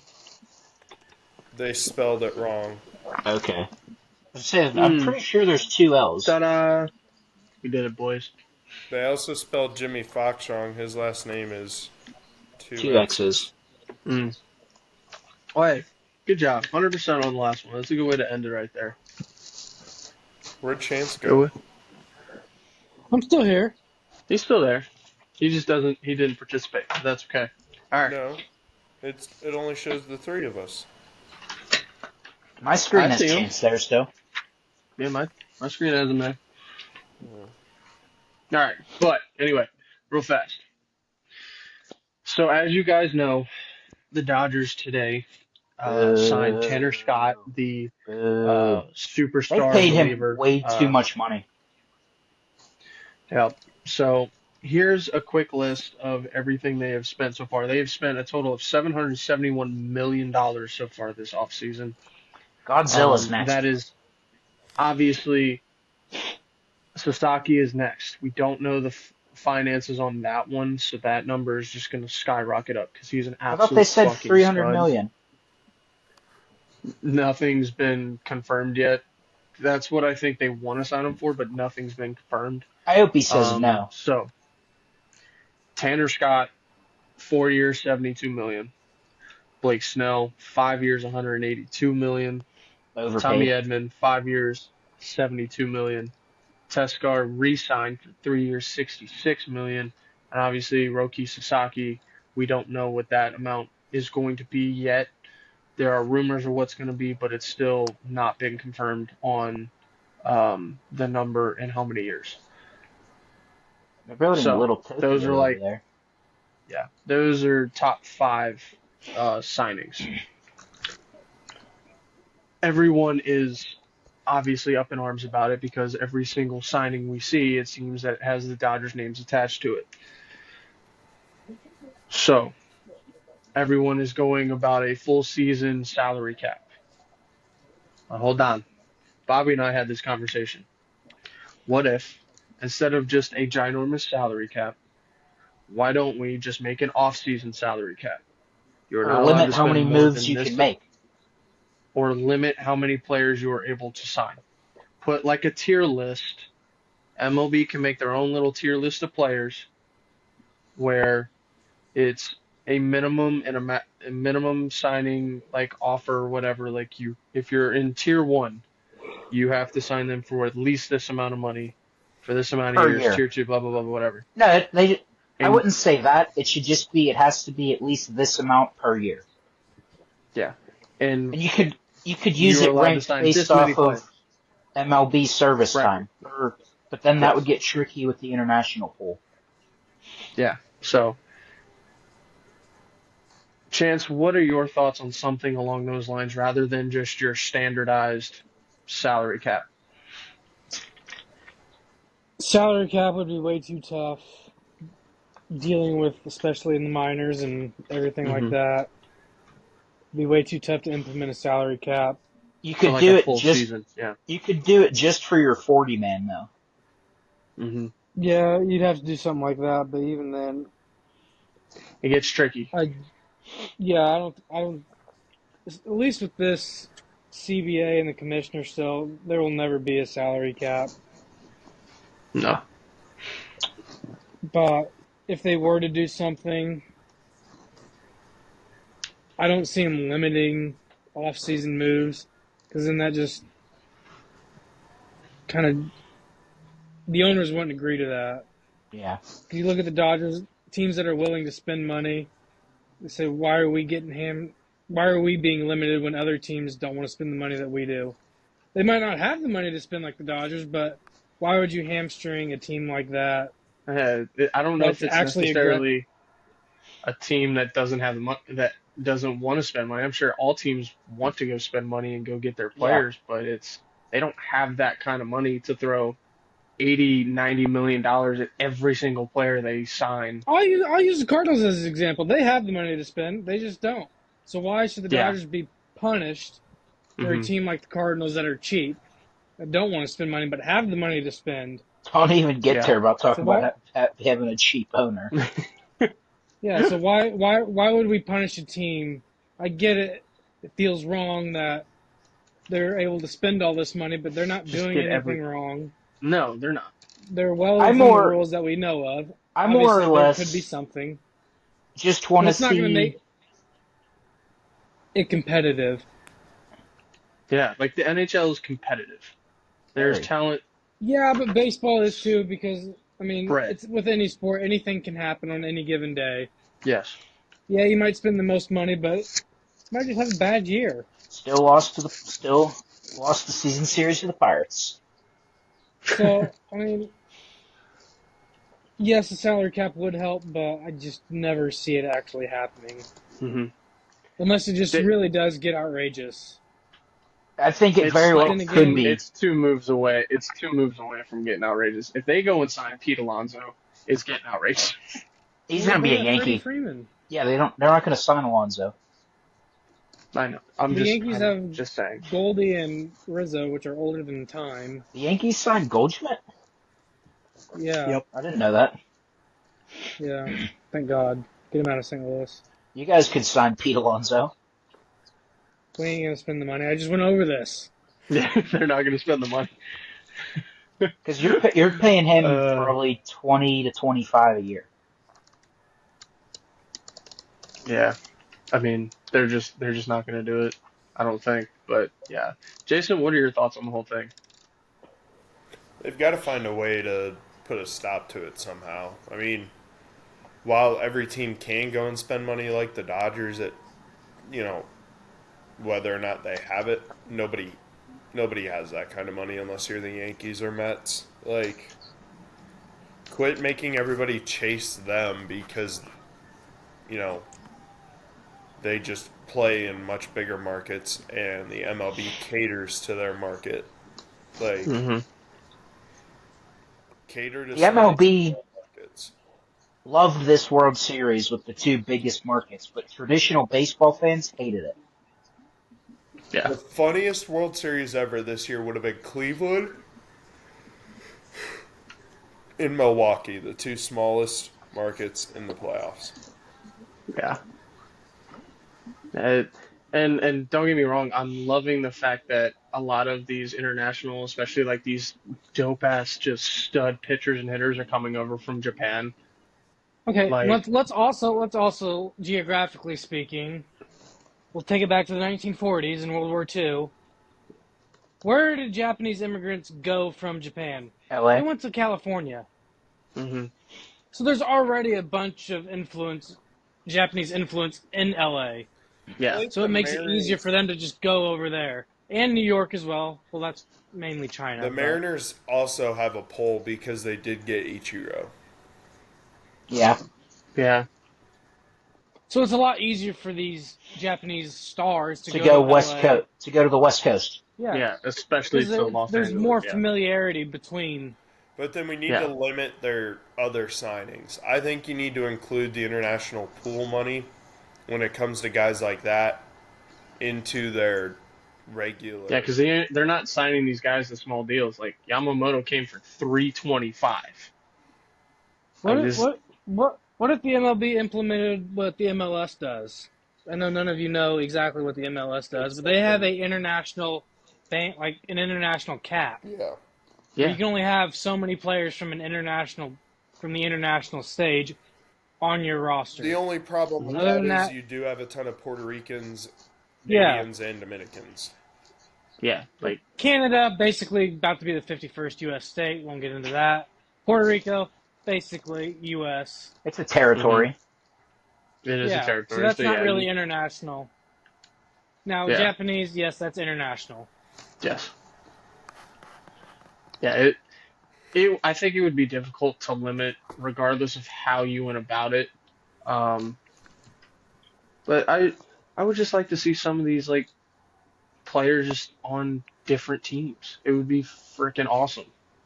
Like just to see every team, But like you said, the Dodgers aren't doing anything wrong. These teams aren't going to spend the money.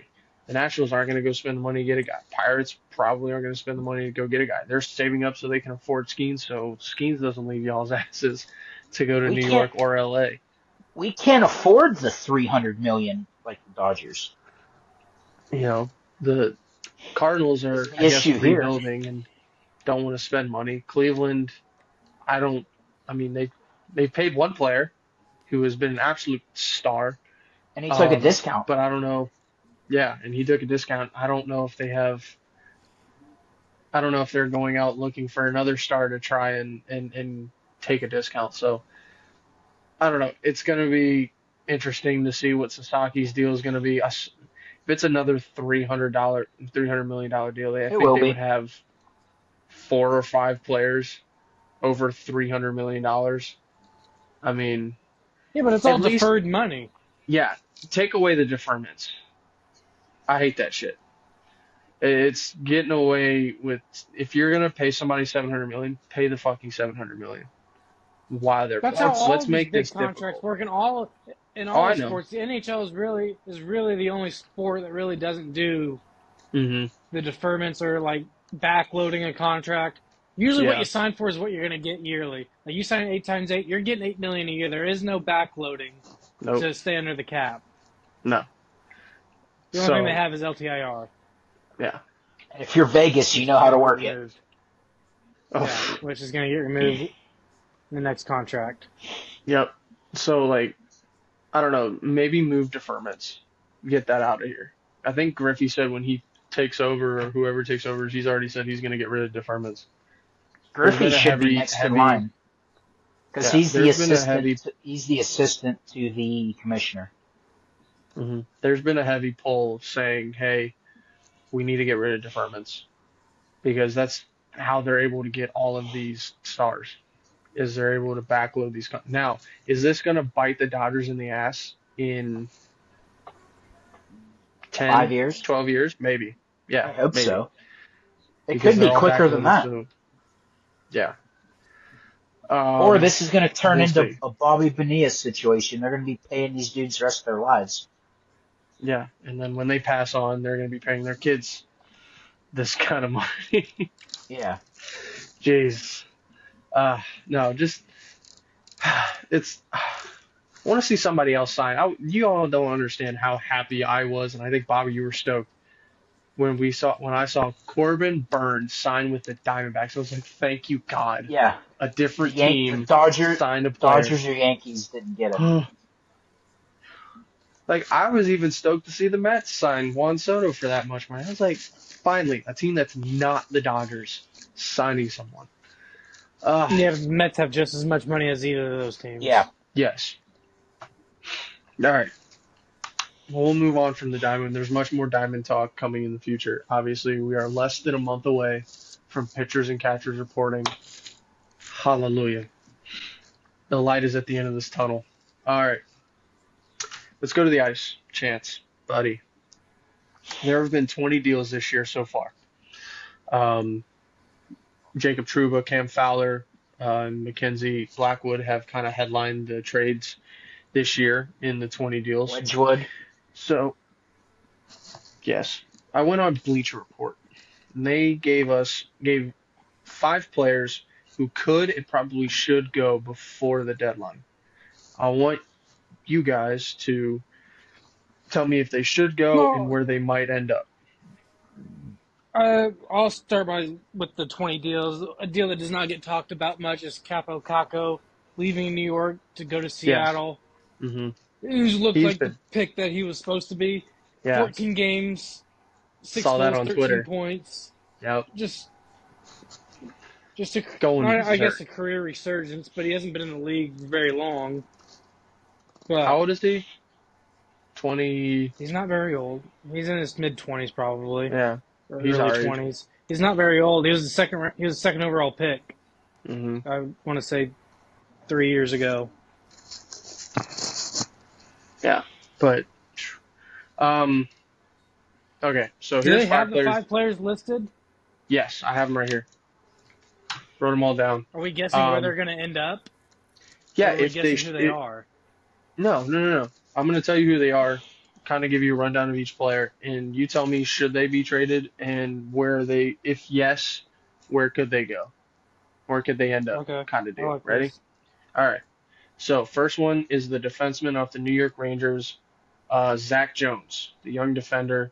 He's played in 26 games, hasn't played the last 5 games because New York's been relatively healthy the last couple weeks. He has 1 goal, 7 assists so far in those 26 games.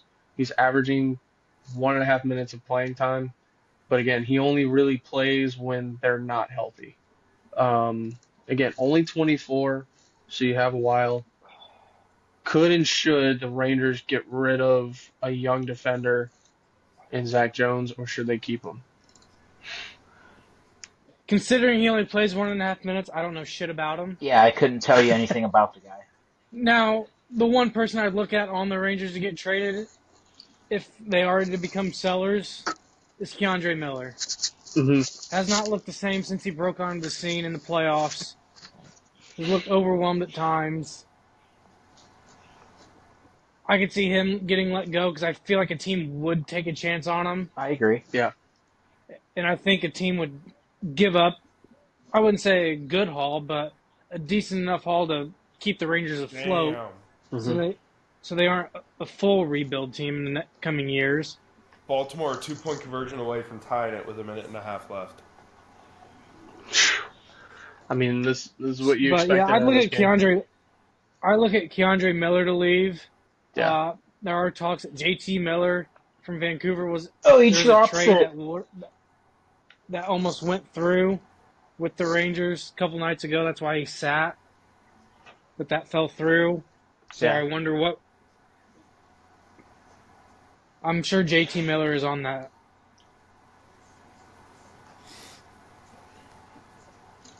That's the second time Andrews has dropped a wide open pass tonight.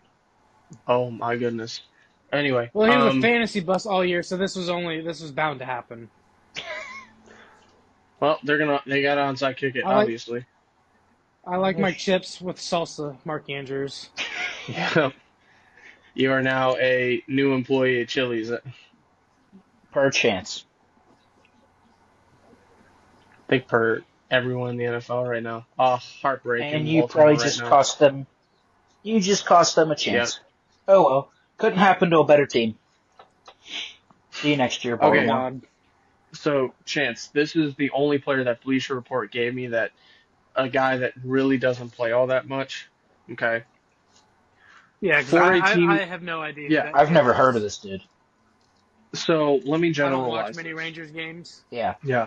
Let me generalize this. A player like a Zach Jones, who is a backup, dresses every night, obviously, but doesn't get much playing time, is only really out there when either they're up a lot, down a lot, or they need, a guy to go out there just looking for depth. That's not going to be a big time. That's not going to a contender. That's not going to a buyer.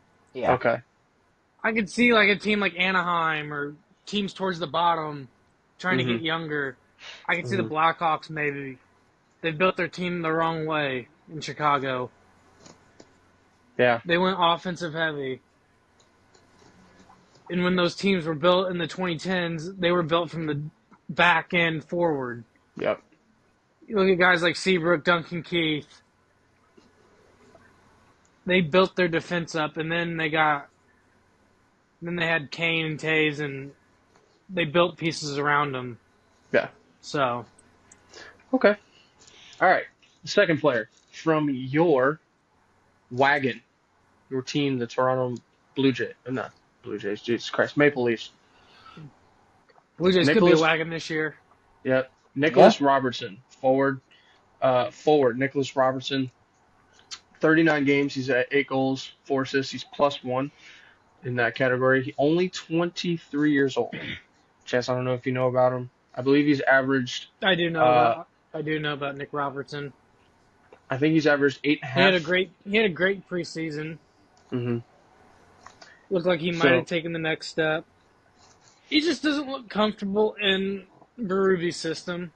I think it's more of a system thing. I think he could be a solid third, fourth line player for a contender. Whoever wants the depth at the third and fourth line, because that's where the Stanley Cup is won. Mm-hmm. Yeah, your top 2 lines are your stars, but that third and fourth line is your depth. Your grinded out minutes. Yeah. I look at a team like Dallas, maybe. Yeah. Yeah. So, I don't know how it necessarily works yet with Toronto. I know how it works with baseball. They're not going to, especially a contender, they're not going to trade a player to a team that they could potentially see down the line, especially in the postseason and stuff like that, because you don't want that player to come back. They won't trade him to an Eastern Conference team. Okay. No. I was just about, so this unless will have to be. Unless it's a team that's not going to make it. Okay. So a team kind of down I in think the a lot of dumps here. teams. I think a team would take a chance on him. But I look more towards the Western Conference. I cross off Vegas. They have the best depth in all of hockey. Yeah. 1 through 4. Yeah. I mean, the team is a machine. Could I Edmonton don't use think they someone need like more. Hart Robertson, or would Yes, they not? Edmonton. Yeah. Because we've seen time and time again when McDavid or Draisaitl gets shut down, Hyman hasn't looked anything like he was last year. It's been a total flip. No, I mean, And then they lose. not to They get lose you, Dylan Holloway and Broberg. not to get you last off year, topic, or this Chance. year. I saw Edmonton play in person. The Penguins took they isolated McDavid out of the game. Draisaitl scored twice, and that was their offense. Yeah. They held McDavid scoreless. So Which is very difficult Edmonton to do, gets by the that. way. And honestly, Hyman looked irrelevant. Honestly. Hyman has looked like a shell of his former self from last year. Scored 50 last year. Mm-hmm. I don't know. Has he reached 20 yet? I don't know. I don't know. I don't think he has, Draisaitl which is crazy. was A lot the of his leader in goals last goals. year were literally tap-ins. Yeah. A lot of backdoor feeds. He gets in front of the net. He does the dirty work. He gets the tap-ins, the deflections. Mm-hmm. Hey, So got him to a that's final, how I score on. That's how I score on Chell. What's wrong with that? Yeah, somebody's got to do the dirty work for the team. But I like Edmonton, maybe.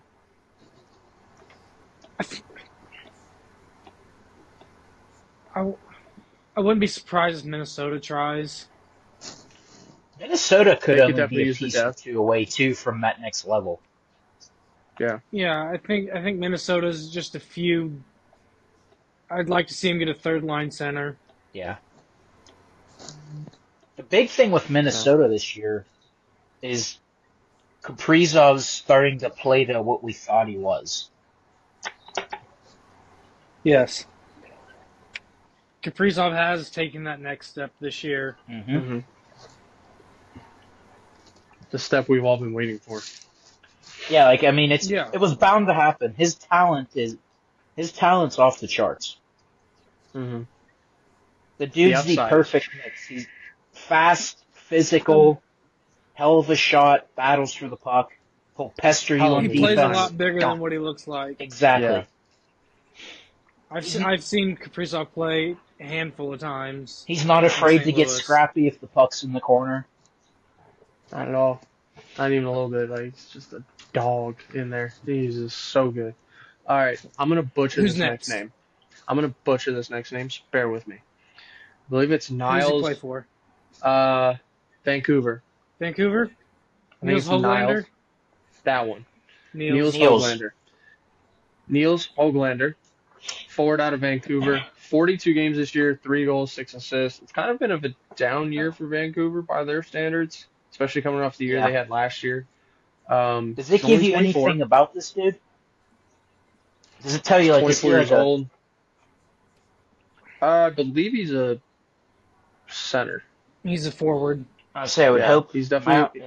Yeah, he's a forward. He's got to be a lower line guy. Yeah, he's 5-6 minutes on average. He played on per the third game. line. Yeah. In the playoffs, at least. Chance, another team with playoff aspirations. I don't know about cup aspirations. Definitely a down, kind of a trending a little down this year versus where they were last year. Could he go? Should he stay? Should he go? Stay if you believe that you can make a run in the to the playoffs, get in. Because he is a gritty guy. He gets down low. But if you fall out of the playoff spot, they're still dealing with injuries. Obviously, we don't know the situation with JT Miller and Pedersen, what the deal's going to go on if JT Miller leaves. If he leaves, then I could see Hoglander leaving to a contender. Mm-hmm. But I don't think Vancouver will do that unless they get the right price for Miller, which is going to be a heavy asking price. Yeah. Yep. But yeah, I think they keep him. All right. I'm probably going to say this wrong. Forward out of Philadelphia Flyers. First name Joel. Travis Konechny? He's probably a rat. Joel is his first name. Is it Farabee? Faravari. Is that how you say it? Farabee? Faravari. That's how you say He it? played against the Faravari. he played against the Penguins when I went to the game a couple weeks ago. Mm-hmm. Dude had So, two Joel penalties Faravari. and we scored on. He had 2 penalties and we scored on both power plays. Well, yeah. He might just get I could see him leaving just because of that aspect of some guy that's not afraid to take shit, especially in the playoffs. You're going to need guys like that. Mm-hmm. Kind of a down year for him, though. And I don't think Philly is anywhere close to sniffing playoffs. No, and I love it. Especially with the way Columbus is playing. Montreal's got hot. The Wings Pittsburgh, you have never caught know. fire, thank God. Yeah, Pittsburgh, you never know. I don't know. With the way Montreal and Detroit and Columbus are all playing, Detroit's it's going turned to it take a around Herculean again. effort from Like, Crosby. Yeah. So if somebody says something to piss him off, we could go on a run. There you go. We got the 50 Jari points drama last year. out of the way. Mm-hmm. That's I believe Montreal's beating the Rangers right now. No, it's tied 4-4. I just put the game on with 2:40 left. I'm going to put that game on as well. Yep. The Sens are hot as well. They're playing well. Oh, Detroit! So Detroit down 3-0 right now. Shit kicked in. Yeah, but they can score 3 in a period easy. Oh, yeah. for sure. But Dallas is no pushover. Mm-hmm. No. Yeah. So he's minus 11. Had 50 points last year, which is pretty good. Which is pretty solid. But this year, Dallas obviously, got down pummeled here, yesterday. 16 points. Yes, they did. They got nailed yesterday. Yeah, their shit kicked in. All right, they do have a goalie on here. Tristan Jarry. Jason and Everybody Bobby, wants him. you might want to listen up here because this could be the answer. You never know. Hey, we got our goalie. He has a goal and an assist in his first start post Jarry. He's a legend. Watch the Australian Open. From the Anaheim Ducks, John Gibson. Veteran. 31 years old. He's had a down year, though, but obviously Anaheim hasn't been good for a bit. 19 games he's played this year. 7-8 with 2 OTLs. 2.8 goals allowed. 91 save percentage. It's pretty good. That's decent numbers. Better Obviously, than the fucking Jarry. win-loss record. Obviously, the win-loss record. It is what it is. But yeah, but to be fair, Anaheim struggles Yeah. to score. Yes. Here's the problem. Anaheim has no defense as well. Yeah. Yes. Here's the issue with John Gibson. His contract, he is due for $6.4 million. Well, we paid Jarry that. So you're taking on a bit of cash if you trade for this guy. Now, for a team like Columbus, not I don't think they're close. Yeah. I don't think they're close to the cap. Pittsburgh, I think you all are dancing on the edge of it. Yeah, we are, because we paid Eric Carlson $10 million this year. Jason, I'll come to you. I wouldn't say necessarily. Chance, go ahead. Just because a lot of times in the NHL, especially with these trade deadline deals going to contenders, if a seller really wants to get rid of them, they pay they'll some of it. retain half. A lot of times you see a retainment. Like, they'll retain half that salary. So you might only get him for $3 million. I don't know how much left's on his contract. How many years are left? I think they said he had another year after this one. So this might be his year. Yeah. Potentially. It might be his last year. This could be just a pickup for a team that needs one. And if you don't get in, Columbus. you can either if you don't get in, you can either send him on his way, or if you think he's played well enough to, you just missed out barely, then you might try to make a deal with him. He's not as old as, he's been in the league a long time. Yeah. He might be 30. He's 31. So he easily been in could the have league been a long time, but he's not very old. He could easily have 10 Veteran years of time with the way the NHL works, though. Yeah. Veteran He probably has 4 or 5 years left in his prime. Yeah. And he's wanted out of Anaheim for a while. Yes, he I don't has. think anybody really last wants. year or a year before. I don't think There's anybody been really dispute. wants to be in Anaheim. of him wanting to leave. Mm-hmm. They can never get a deal done. Yeah. So Jason, how would Anaheim you might feel? retain half that salary. Yeah. How would you feel over there, Jason? You go and sign John Gibson right now. Or trade for John Gibson, excuse me. I don't know. I feel like if we do anything, we got to try to find a young goalie that we can keep around for a couple of years. I'm tired of goalie turnover. Hey, Jari's on waivers. He's free game. Nope. Him and Elvis are basically the same goalie. Nope. Don't want him. You can have him back. Well, I'm glad he's gone because I didn't want him either. Apparently, we have some young Russian stud goalie in our system. Well, might be time to call him The up, reason buddy. I don't say Detroit either is because they got two really good goalies in their system. One played for Michigan State, number one team in the country in hockey, and Kosa, who's in the AHL. Mm-hmm. So they won't make a trade because Their goalie prospects are out of this world. Unreal. all their prospects are out of this world. Yeah. Especially defense-wise. Detroit's going to be All right, very so good in the next couple years. Yeah. So those were the 5 players at Bleacher Report. Shout out to Bleacher Report. I appreciate the list, giving us some conversation tonight. Obviously, I think Chance, I know you think there are probably going to be moves and players being moved that aren't on this list that are kind of a bigger name deal. We can kind of. I think you're going to see the easily 10 more deals. Oh, for sure. Trade deadline's going to be, Because we have till pretty hectic this year. End of February, March right? 7th. Or no, I looked at March 7th. Yeah, I looked it up. It's March something. The official. March It's 3 o'clock. is the deadline. Yep. I right. honestly wouldn't doubt if we see 15 to 20 more deals. Yeah, easily. Okay. So this happened last night, Chance. I know you saw this. It's been all over Twitter all day today. The fight between Connor McDavid and Connor Garland ended with a Connor McDavid cross-check right to the grill of Garland. Looking like he's going to face a few games of suspension and probably a hefty fine, which he makes some decent money, so I think he'll be okay. It's $5,000 is the max fine. Oh, okay. That's not bad. Yeah, McDavid can afford that. Yeah. But the Orioles right now Just can't afford a bottle of ketchup. Yeah, well, he's afraid of ketchup. Yeah. Is he really? Do you see there was a dude dressed in a ketchup bottle costume? Did you not watch the Amazon documentary? Yeah. His wife literally I has forgot to hide about the it. bottle of ketchup.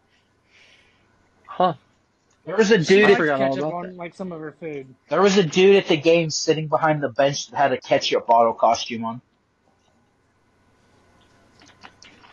Jeez. That's probably why McDavid didn't play good in Pittsburgh, because Heinz ketchup's everywhere. It's Could be. yeah. It's absolutely everywhere. But the Oilers are rolling right now. Right? They are now fighting for first in the Pacific. They got white hot. Well, they're tied for first. Second best. Yes. They are currently fighting for first That's place what they in did the last Pacific. year. This is exactly what they did last year. We're going to OT in Montreal. Yes, we are. I understand that, obviously, emotions run high some night. Yeah. Can this be kind of a setback, especially when your team is getting as hot as they are? No. What's the suspension timeline in the NHL, Chance? Is it usually 5 games? This will be 3 to 4. It usually repeat. I can only see it being 2. Best player in the world. He's not a repeat offender. Yeah. No, he doesn't he's not do this very Brempy. often. It was a clear penalty. Literally was holding him down the entire time. No call. Yeah. I don't mind him taking the cross check to the face. And as a team, you see your captain not putting up with any bullshit. You shouldn't either. Yeah, exactly. So this is I the right don't think they're motivation. going to slow down because of this. Yes. Yeah. So they'll just take off. It's controlled. It was a controlled aggression, right there by McDavid. Mm-hmm. Yeah. I'm thinking. My honest thought is 2 to 3 games. Yeah, he's not going to be out for very long. Yeah. Because the NHL will hurt themselves if he's out very long. Yeah, that's. And I don't even think it's McJesus. warranted more than 2 to 3 games. Yeah. We see a lot worse only get 2 to 3 games. Fucking Do you Marchand. think he'll even get the max? Do you think he'll even get the max fine? Yeah. Yeah, they'll give him the max fine. $5,000. It's $5 to him. Mm-hmm. Here's my American Express credit card. Well, the guy could probably buy the Mall of America or the mall in Edmonton, like the biggest mall in the world. Yeah. He'd probably own it. He might be part owner. You never know. Yeah, he might just go that route towards the end of his career. Man. All right. Well, we're on to football. All right. So all the games are officially done. All of them. They've all ended. We have our conference championships for next week. Oh, he's talking football. My bad. Yes. But first, big news here. Lions offensive coordinator Ben Johnson today has reportedly come out and told the team that he is leaving to pursue a head coaching job, which is he is expected to get. He's going to be in Vegas. Probably Vegas. Watch him go to Chicago. Here. Tom Brady was there last night. He ain't going to go to Chicago. Hey, they interviewed Arthur Smith. I hope they take him off our plate. Goodbye, good riddance. They interviewed Mike McCarthy. They did. What a hiring pool. Arthur I'll be Smith, their head Mike coach. McCarthy. They tried to get Marcus Freeman, too. Mm-hmm. Like, The he's not Jets are Nick doing. Saban. Yeah, the Jets are doing 200 interviews. They'll interview anybody. I'd love to see the Bears go get Brian Kelly. I think that's a huge coaching change for him. Where'd Vrabel go? The Patriots? Yes. Yeah. I think that was a great move for them. Yeah, that was an expected move. Mike Vrabel's a hell of a coach. Oh, speaking of the NHL, we have to fix 3-on-3. You don't like it? No, it's so fucking boring. It is. I think it's kind of exciting. Literally, if you get the puck, very rarely do they go make moves. They'll just sit back and then reset again. I'm like, Jesus Christ. So, would you go 5-on-5? Yeah, 5-on-5 for 5 minutes. I could see. And then go to a shootout. I could see a 4-on-4 maybe.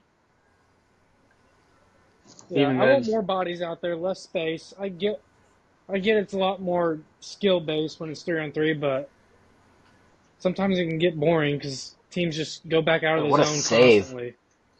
Yeah, they set everything up, stand there for 2 minutes, and it's just like, okay. It's like a 2-minute buff, and there's like 2 shots in the entire period. It's like, oh my gosh. That was a good look by Panarin, though. Goalie made a hell of a save. But how long can we expect Johnson, if he does land the job at Vegas, to stay in Vegas?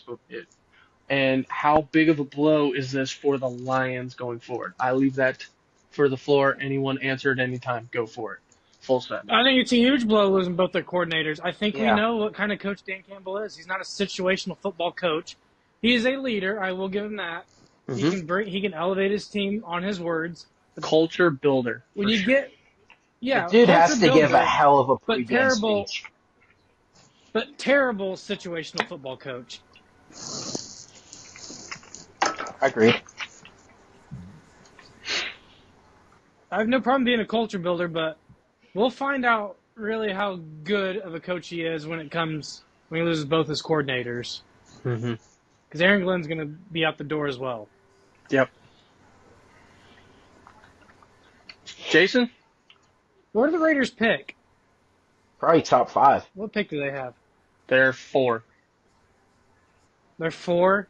I think so. They're Tennessee's 3 or 4. 1. Cleveland's 2. Giants 3. Who's 3? Giants 3. They're going to take a quarterback. Tennessee, I don't know. Do the Saints have the 4? Raiders have 4. 5. Montreal wins it. Yeah, I think Saints is 5. Or it's Jacksonville. Big 2 5. points for Montreal. Big, yep.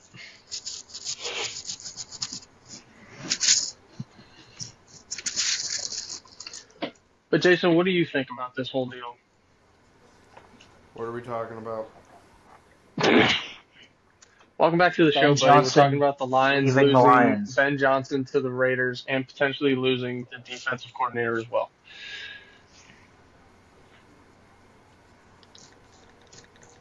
I mean, I'm not super surprised. You know, he's done a great job in Detroit. He might as well find a head coaching job, right? I mean, it's the next logical. Pays better. Yeah. Yeah, but coordinators can get paid just as well. Oh, for sure. They want to keep you. They can pay him just like a head coach. Yeah, it was just an interesting thing. I think this is going to hurt the Lions for sure next season. Just because you're losing two very, very good coordinators going forward. So I agree with you, Chance. We're going to see, can they find two other coordinators who are half as good as these two guys, and what's that team going to look like? You know, is it going to be as good? Not as many trick plays. Yeah. Yeah. You will not see you won't see the offensive tackle catch a touchdown. Yeah, you won't see. And calling a trick play down 10 when you need it. Yeah. Jeez. I don't know. I enjoyed watching it. Oh, I did too. Okay. NFC North, biggest frauds in all of football. Yeah, losing 11 games total between the three teams and not one playoff win. So that's a rough look. NFL and its refs obviously under fire once again for a bunch of controversial calls in the Chiefs-Texans game. I've lost all respect for Mahomes. The fact that the two Texans dudes hit each other and it was a penalty. Yeah. And the fact that he flopped looking for a call. Yeah, on the play down the sideline. Buddy, he stops I've lost all running respect for you now. To let the guy push him, then acts like he got shot. Yeah. Chiefs ended up winning 23-14. They lost every single stat but penalties.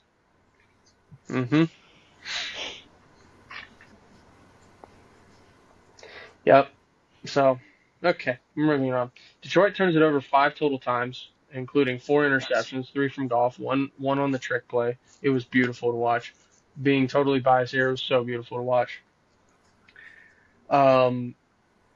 45-31 loss to Washington. First NFC championship since 1991. Holy Every shit. NFC team has made the NFC championship except the Dallas Cowboys. Love it. That was official.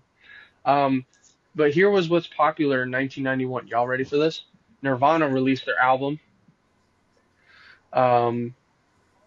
Terminator 2 Judgment Day. Seinfeld and the French Prince of Bel-Air. Arnold. Oh, phenomenal. What a year. Jason, do you know any of those? Penguins won the cup that year, too. And then also the Super Nintendo console was released in 1991.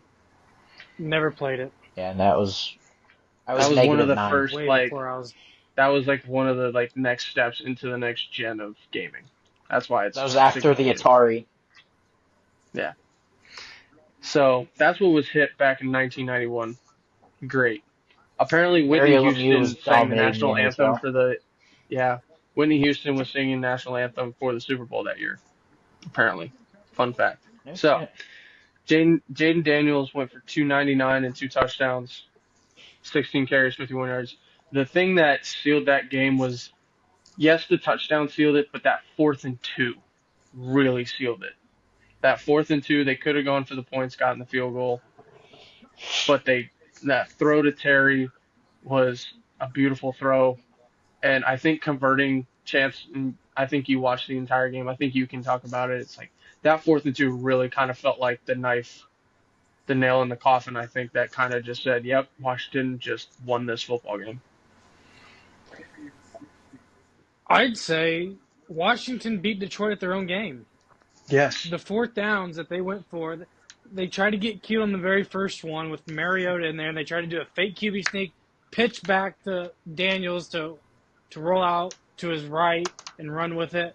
Yeah. That doesn't need to happen. Then they finally just said enough with the cute stuff, and they were aggressive. They stole possessions from Detroit, and it was only a matter of time before the injuries caught up with Detroit. Yeah. Goff ended up going out for a bit too in that game, which I think hurt a little bit.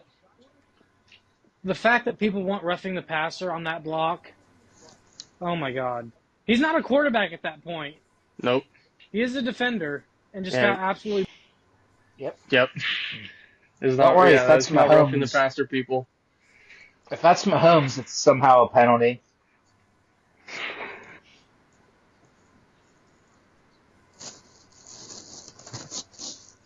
Jeez.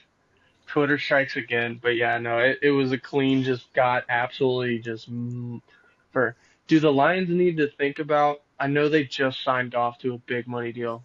They can't have that conversation, can they? About is this the right guy? Absolutely could.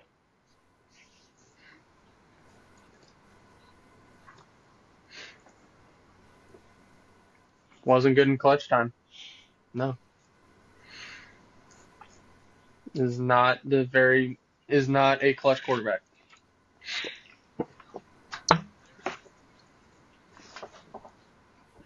Yeah, absolutely.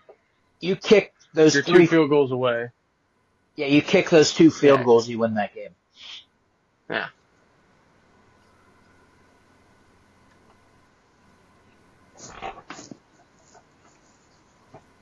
They definitely should. I think they should.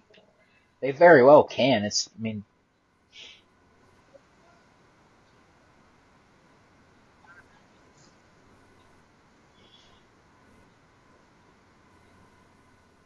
Not just your receiver, probably one of your best receivers. Was St. Brown the one who threw it? Williams, but yeah.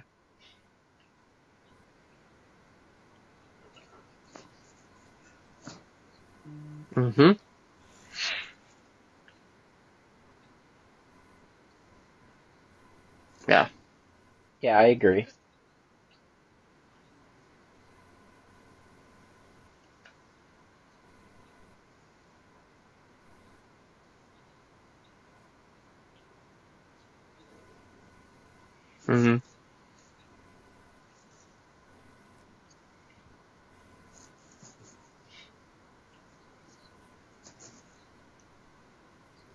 Nope, you are not the underdog.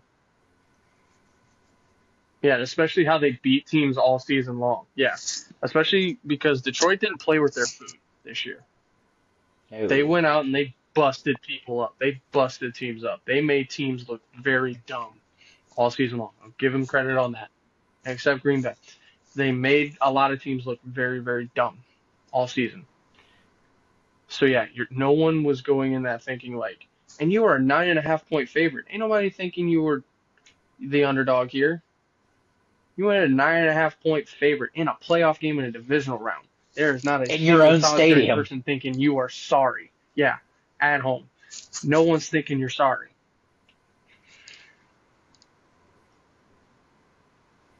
Yeah. We're not surprised. They say that they... Oh, 100%. Absolutely.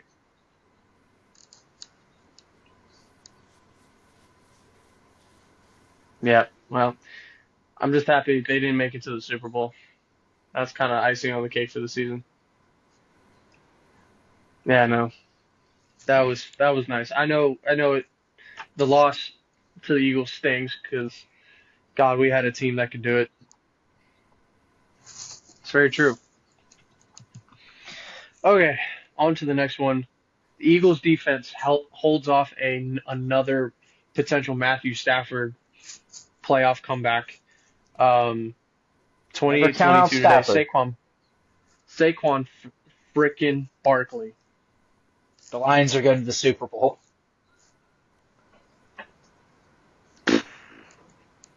Yeah. They would have gone back to back.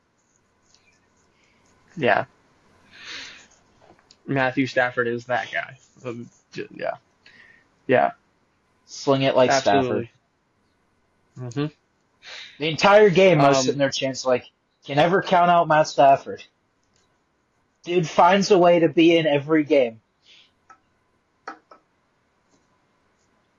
Yeah, then then the safety happens. Yep. But then again, yeah, they don't look as good as everyone thought. Washington could take it to them. I said that last week. Like, did the Eagles' offense play like any good last weekend? No. No. Now, Not granted, at all. No. Yeah. No. Oh my God. Saquon's the best player in the NFL. How about 205 for 2 tuts today? 205 for 2 tuts. Can I interest you in that, sir? Jalen Hurts is basically just on the field to fill the quarterback position.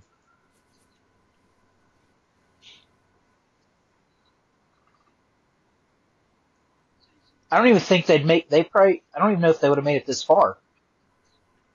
No, absolutely not. No. They would have made the playoffs. I think they still make the playoffs. I don't think they would have won that division, though. No. Mm-hmm. Mm-hmm.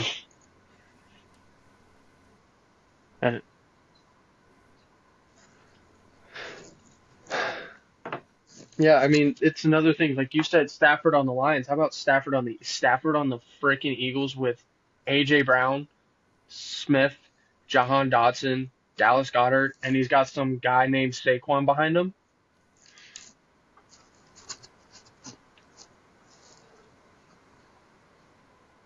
Is good.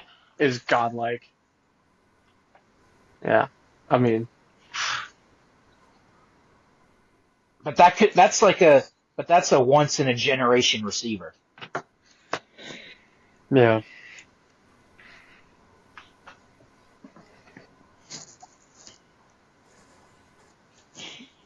Oh yeah. This wouldn't be unfair. It would just be unfair. Yeah.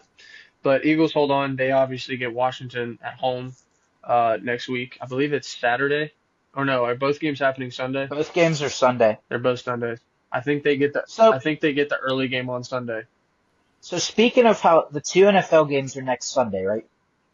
Mm-hmm. Why the fuck don't we play the national championship Saturday then? That would be that'd be a hell of a weekend. You have the national championship Saturday night, and Sunday you have the AFC NFC championship games. What a weekend. What a loaded weekend. Loaded ass weekend. That would be phenomenal. Make it happen. If you're a bar owner and you see the Natty's on a Saturday night, you're loving life. Yeah, and then you got to get up the next day for a 1 o'clock Philadelphia versus Washington sold out bar, and you're like, on 2-3 hours of sleep, pumping another one of these down, putting another one of these down the old gullet, and just sending it. We just watched the Bills hang on in a very, very competitive game. Mark Andrews drops a possible game-tying 2-point conversion. That's tough. Yeah. Then, yep. I think it might be time Baltimore moves on from him and likely kind of takes over as the main tight end. Yeah. Yeah. Uh-huh. Mm-hmm.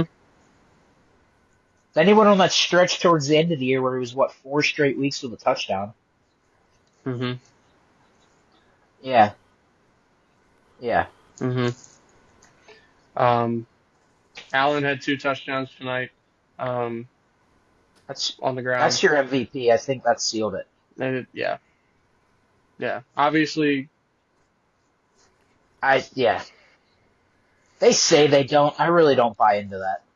They do the voting before the playoffs even start. Oh, okay. Yeah, the ballots are already in. We're just waiting to give results. Yeah, honestly, I agree.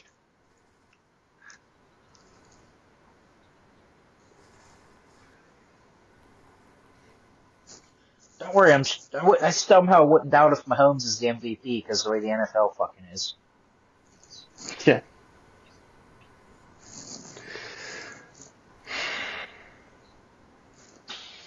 I think.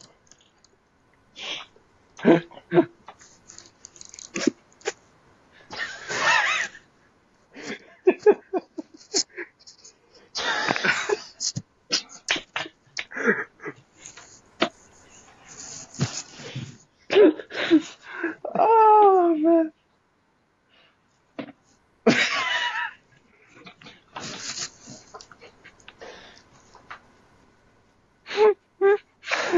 Oh, this show sucks. It's fine. Oh, I'm so glad that. Oh man, can we get? Are we gonna get banned off of TikTok now too? And even Jesus. Oh, by the way, not to get off topic, Bobby. Bobby, I saw something today. You'll understand this. That the TikTok ban lasted as long as Drew McIntyre's last title run. What, 18 minutes? I was like, Are they talking about he his did respond to WrestleMania it. from WrestleMania this Yes. last year? Yes. I was like, yes. Twitter's so electric sometimes. I love it. Okay. Matchups are happening. Conference Championship. Commanders. Eagles, 3. This is the rubber match for this year. Jason, what can we expect? What are you thinking? I mean, it's going to be a battle between Saquon and Jaden Daniels. You know, who can lead their team better. Obviously, the Eagles rely on the run game almost to a fault at times. You know, but when you have a good running back like that, why wouldn't you? Yeah. So I guess we're going to have to see, you know, can Washington defend that strong of a running game? Obviously, playing the Chiefs, you had to worry about Kelsey. He killed them today. Yeah. Wow. Way off. Sorry, I'm tired. Not there yet. No. Almost. I swear to God, we better not see Kansas City and Washington.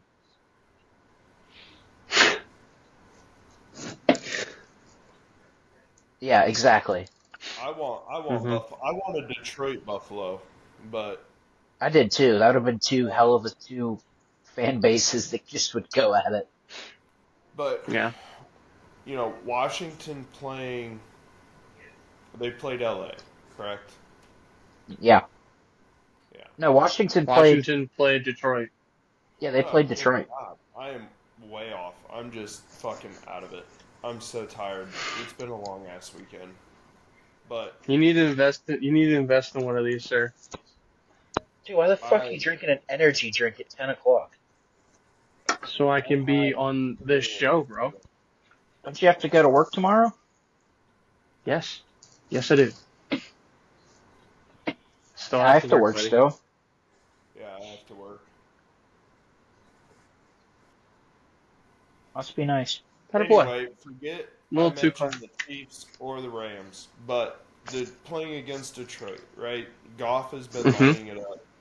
He's been playing well as a passer, and they have, obviously, Sonic and Knuckles. You know, they have two of the better backs in the league, a really good running back tandem. They did a good job of slowing them down for a majority of the game. Oh, Montgomery never played. Yeah. It was all Jameer. Yeah. Gibbs found success. But when you look at Philly, though, yeah, Saquon is, you know, more of a speed guy, but he is a back that can run physically. Like, Oh, yeah. You the fuck over. physical running back. So if you can handle David Montgomery, obviously Saquon Barkley is a freak of nature. But if your defensive front can stop David Montgomery as well as Jahmyr Gibbs in a game, you know, and hold them to a spot where your team can be successful, I think you can do the same thing against Philly. Yeah. And to me, that wins you the game. The one thing you will have to worry about with Philly is a quarterback that can run. You know, Detroit doesn't really have that. Goff isn't going to pull it down and run. So your defense is gonna get tested in that aspect. So that'll be interesting from Washington, you know. Plus, the other thing I look at, you're playing a division rival in this game, you know. How chippy is this going to get? Yeah, and Very. not only that, you're playing a team that's been there, that's been to the Super Bowl. You know, Washington hasn't made it this far since, what'd we say, 81? 1991, sir. 91? So, Yes, sir. you know, none of these guys were even born yet. Yeah. Bobby Wagner probably was. Yeah, there may be a few outliers in this equation. But, you know, Washington's relying on a rookie quarterback.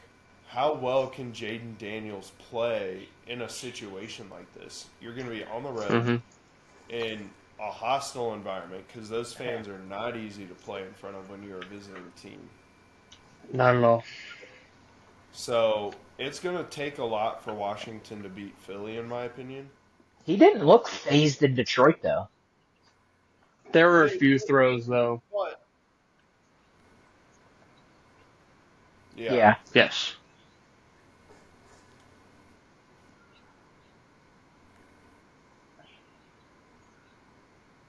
Yeah. Yeah. Oh, yeah. Yeah, that doesn't change. Just, I don't know if Philly can get... Yeah. I think Philly's always hateful. Possibly. Potentially. Chance. Talked about how big of a factor Saquon has played, and obviously if Washington is smart, which they got this far, so obviously they are, they're gonna circle Saquon's name 20 times over. Will that free up the passing game? Because let's not forget, you have Mont Smith and A.J. Brown on either side of the football field. And Dallas Goedert's an animal, too. And some guy named Jahan Dotson, who is a stud wide receiver. He's not sorry. Yeah, but the thing that goes back to that is Hurts did not look comfortable at all today. He missed a lot of throws. He did. They've been a non-factor. Does that open up the pass game? Or if you're Philly, you're like, okay, it's not working. We just need to run the shit out of this and hope to God it works. Let Saquon cook and just. With Saquon, you can utilize him in the passing game too. Yeah, you have the screens. That's also true. Screens, you can run a little halfback sit route, right in the middle of the field. As long as Bobby Wagner's not hunting for your head as soon as you sit down right there, you know, you should be fine to be able to get him in the ball. And I think when you look at this game, you know, I do this a lot, but I look at the way Ohio State played against Oregon. What did they do best in that game against the team that they lost to early in the year? They utilized their speed on the outside, got the ball to their playmakers in space. I mean, look at that first play of the game against Oregon. You look like you're going to run a tight end screen. You run a tight end fake wheel route. So utilize your speed, utilize your athleticism if you're Philly, and get the ball to your playmakers in space. Find a way to get A.J. Brown the ball. You know? Yeah. Find a way to get the ball in Saquon Barkley's hands, not in the running game. And I think you're going to open up a lot in the passing game. Yeah. Chance, anything to add?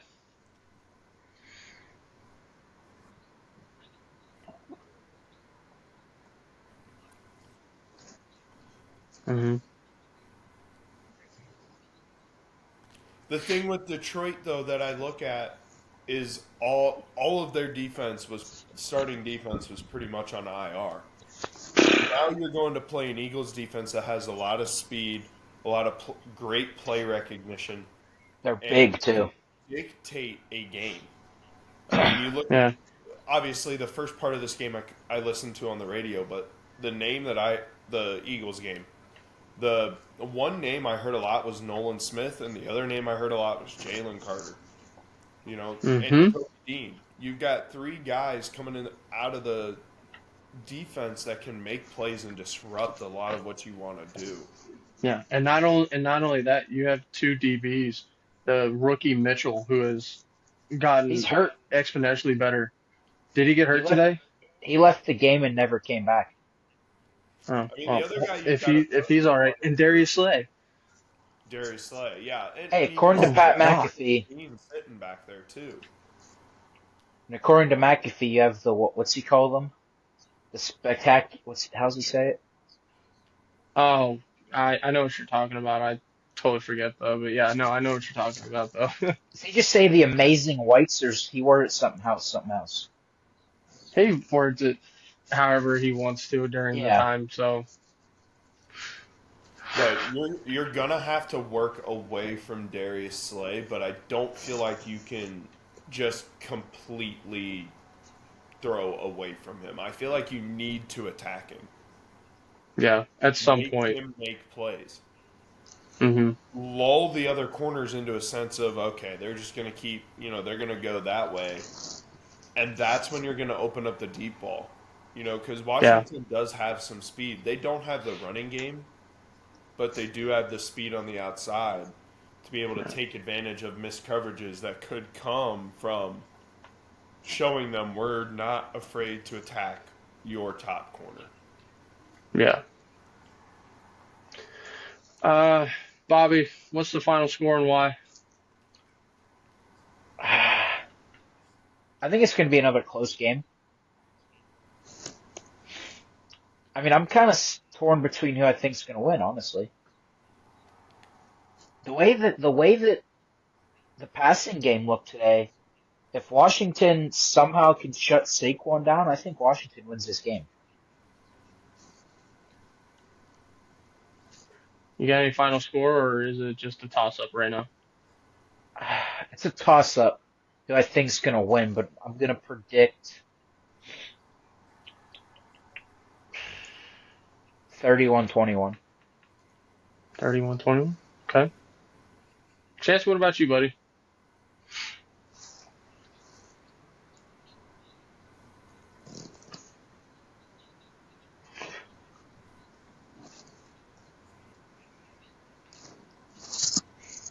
Mm-hmm.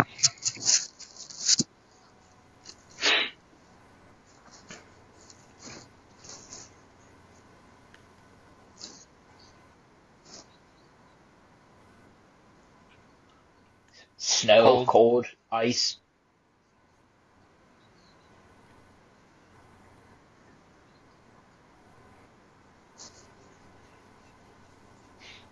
Okay. Jason? I got 24-21 Philly. Philly, okay. All right. I am. It's just hard because Washington has played so exponentially well, and Philly's almost seemed like they've been lucky to walk away. I think all the pressure in this game's with on two Philly. wins. Yeah, it's 100% on Philly because, I mean, I'm sure this is going to be another lopsided spread, probably 7.5. I don't know what it. Yeah, I don't know if I could say that.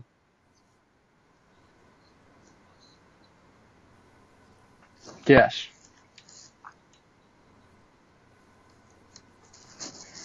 Yeah. Mm-hmm. So, give me Washington, man. Give me Washington 20-18. It's going to be cold, low scoring. Yeah, so how the hell are you getting into I this? just missed 2-point conversion, maybe a missed field goal. Jake Elliott keeps missing field goals. I'm just letting you know. He missed an extra point today. He does not look good. Confidence is not there. So I'm thinking it's going to come rear its ugly head at the worst time. So give me 20-18. Yeah, that was nasty. All right, on to the other Dallas Detroit one. chance. Yeah, that was nasty. I know who we all want to win this football game. It's Buffalo going to Arrowhead again. Buffalo goal. Buffalo has another opportunity to exercise some demons. Jason, talk to me about this football game. Buffalo going to Arrowhead. I mean, Buffalo obviously wants revenge. How many years have we seen this in the last few? You know, Buffalo, Kansas City, and Buffalo can't get over the hump.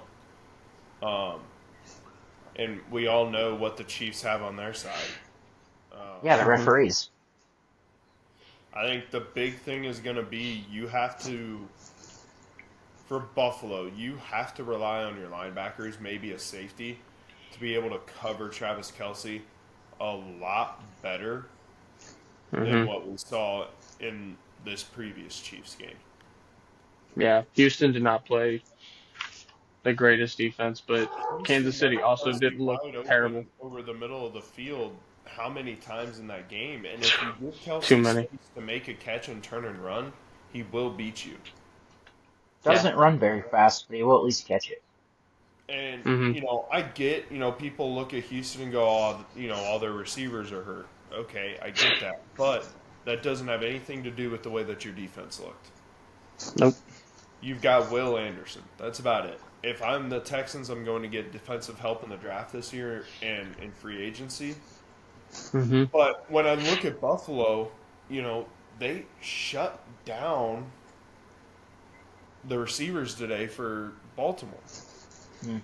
Until that final drive where they let Baltimore go right down the field. You know? They kind of kept Derrick Henry in check, too. Yeah, he really wasn't a factor. For the most part, yeah. The run game you don't really have to worry about with Kansas City. No, they don't have one. Kareem Hunt isn't as dangerous anymore as what he used to be. And he's not as dangerous as Derrick Henry or Lamar Jackson. Nope. And Mahomes, while he'll run... You still have Pacheco to worry about. Yeah, but when you look at Pacheco, he's a speed guy. Yeah, he's utilized more as a passing back. If anybody in your front seven can get a hand on him, he's more than likely going down. The other big thing is don't put yourself in situations where you're relying on the referees to make a call. Because you won't get it. Yep. The roughing the passer call, or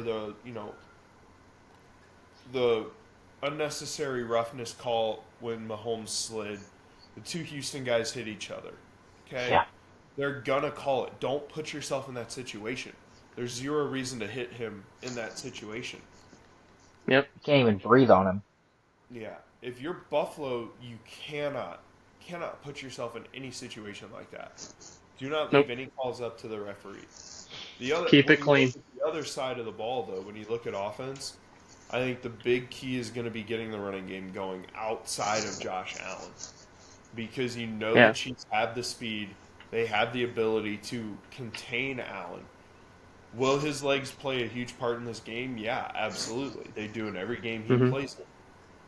But it's not going to be one of those games where he can go, I think, for 2 touchdowns and power them to a win with just his legs. I think Cook looked pretty good tonight. To get the ball. Yeah, he did. Yeah, Cook had a pretty good game tonight. If he can continue that, yeah. I mean, the big thing is, when you look at the Chiefs' front seven, who scares you? Chris Jones. Jones, but he's been so injury-prone, who knows if he'll play a full game. Yeah. It's true. Karlaftis is all that really... And that's more from the pass rush side of it. Yeah.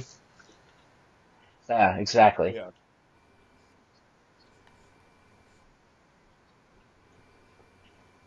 I know, Chance, how sad are you? These last 2 weeks, you haven't had a chance to go get a 10-piece.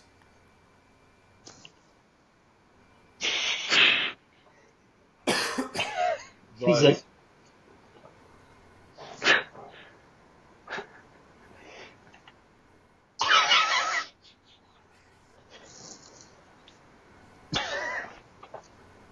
But for Buffalo to win this game, it's going to come down to their run game, and it's going to come down to their front seven on defense. Can you at least put a little pressure on Mahomes? You know he's going to get out of the pocket and make plays. Yeah. Yeah. Essentially, yeah. If you're going to hit him, make sure he's done. You know, we don't want anybody to get injured. We don't condone injury in the quarterback. But realistically, that's almost the way you have to think about it in this game.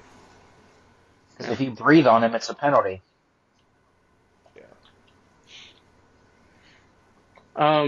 Is Amari hurt? Or is he did he play? So I didn't see much of him tonight. Amari Cooper. Did he play? Well, he wasn't featured that much. That's why I'm asking. Kincaid. Kincaid, He loves his yeah. tight ends. Yeah, he does. Oh, yeah. Yeah. I mean, could this... Yeah.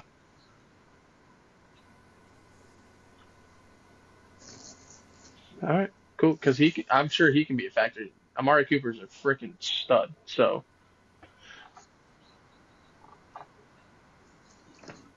Oh, no. Nope. We don't no, we don't need any more of that trauma in our He lives. could run, though, I bet. Okay.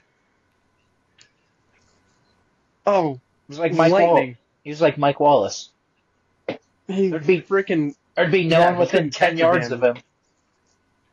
I mean, if we had a guy to catch it and just lateral it to him real quick, I mean, he would be, that'd be all right. But jeez, yeah, he couldn't catch shit. No. But no, I think Trent McDuffie. Oh, Nick Bolton.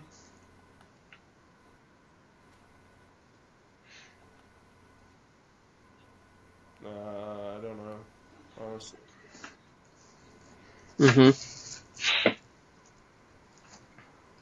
Yeah. Well, should be a fun weekend of games. We got a whole slate of basketball, a whole slate of NHL. Baseball's on its way. And I want to You heard video it here first. I want to video that. Yeah, we need, and we're gonna post it on the show. It'll be live Yeah, on the podcast. It will be live on the podcast. By the way, huge podcast idea. Already talked to Jason about it.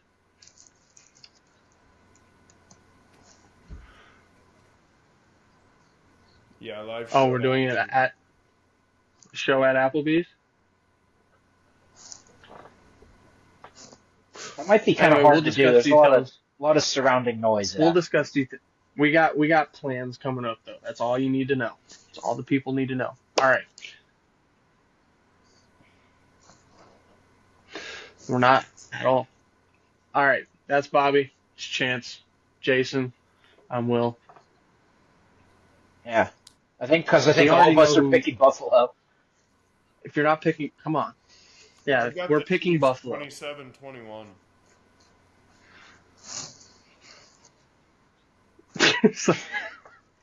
Bills by a million. Yeah. They have the spirit of the Bills have the spirit of Aaron Lee on their team. They're gonna win. It's all you need in life, Bobby. And he'll be drunker than shit if the Bills go to the Super Bowl. Oh my God. Should we invite Coach Lee on the podcast for a Super Bowl live reaction? What'd you say, Cross? Huh? Super Bowl live reactions featuring Coach Lee. That would be fantastic. Legendary. That would be phenomenal. That would be just pure podcasting gold. Mm-hmm. All right, we're out of here. No, Andy Reid's going straight to like a Burger King. He's skipping Chili's. No. Yeah. I'm awful. Stoked for that. It sounds like straight diabetes, but I'm down for it. I'm so down. Yep, I might be on the toilet for. Might be taking. All right, we're out of here. Thank you guys for watching. We'll be back next week. Bobby, Chance, Jason, I'm Will. See y'all next week. Chance? Put it in her butt. Something about Buffalo. The truth is, this is likely the worst season y'all will have in the last 5 years. It's finally the Miami Dolphins' time. They win the division for the first time since, what, like 08 or something? The Jets are second. They're just more talented than the Bills. Everybody's gone. You don't have enough talent to compete. The game of football is about talent. The New York Jets, their roster on paper is nasty. We just don't know how great of a performance Josh Allen is going to put on with this young, talented, or not talented group of guys that we don't know. I don't believe in Miami. I would pick the Jets to win the AFC East this year. I really would. You know how I feel about the Dolphins. I think it is their time. Aaron Rodgers is a better quarterback than Josh Allen. Point blank, period.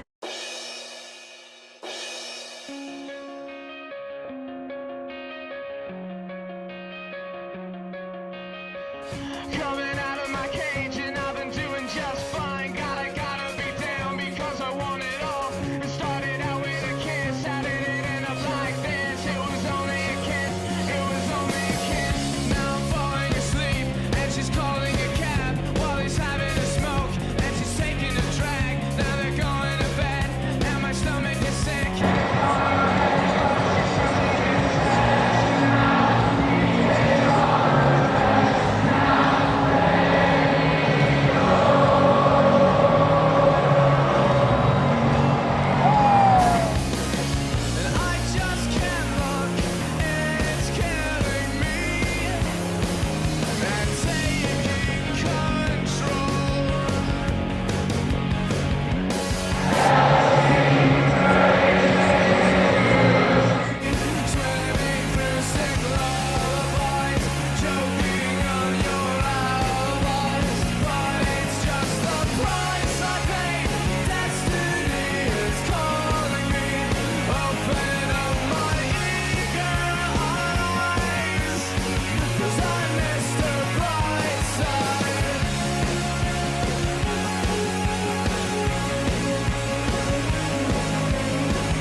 That's why I came back. It's time to finish what we started.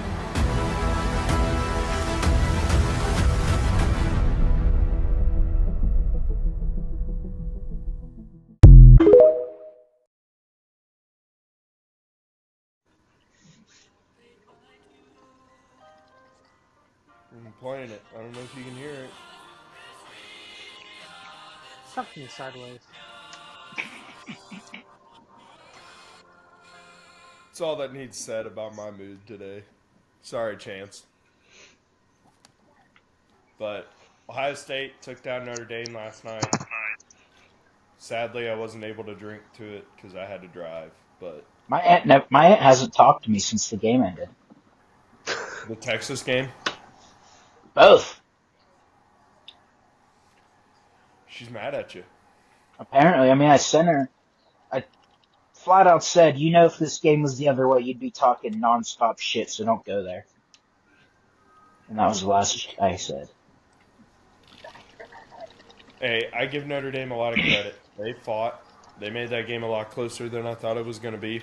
Although after the first half, I really thought my score prediction was going to come true. Same. But,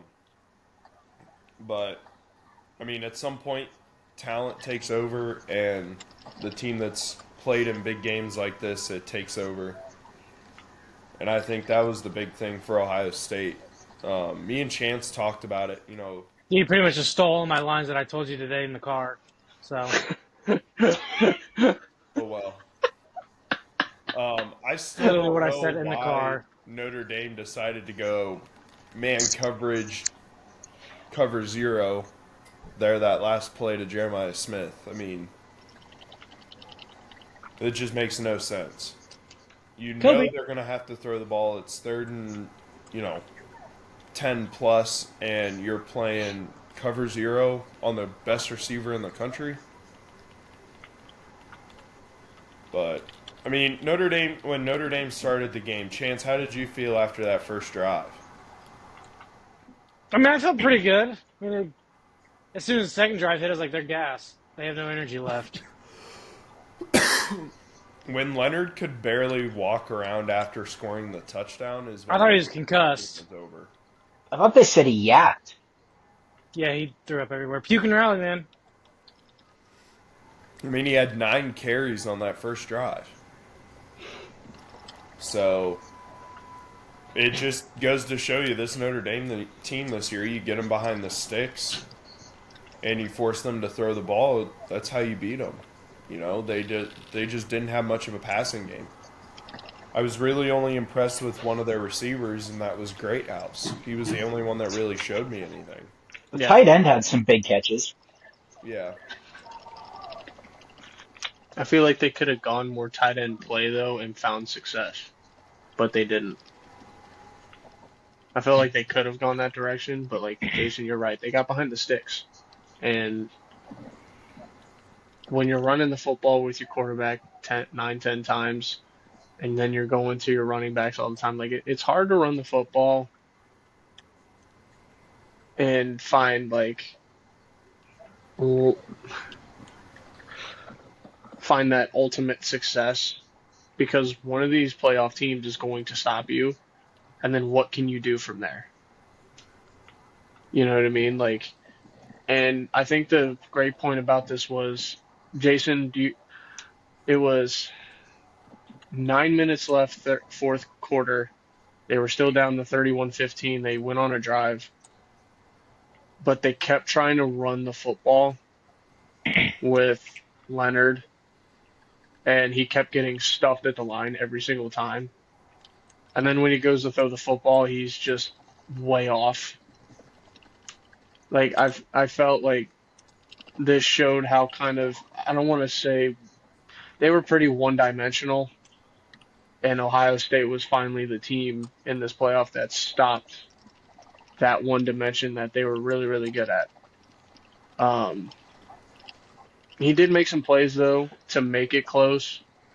But again, the play calling was not superb last night. Ohio State read Notre Dame like a book for the majority of the night on offense and on defense. I mean, Will Howard went, 14 of 15 in the first 2 drives of the game? Yeah, he completed his first 13 passes. Yeah, and the first 2, and I remember the stat line, I think it was 10 plays, 70-something yards, 6 minutes, and 5 seconds and a touchdown. And then the very next one was 10 plays, 77 yards, 6 minutes and 5 seconds, touchdown. And you go back and you look at those 2 drives, they were so surgical. Ohio State got whatever they wanted, you know. And I knew as soon as that field goal bonked off the field goal post, though, last night, I was like, that doink was like, yep, that's it for me.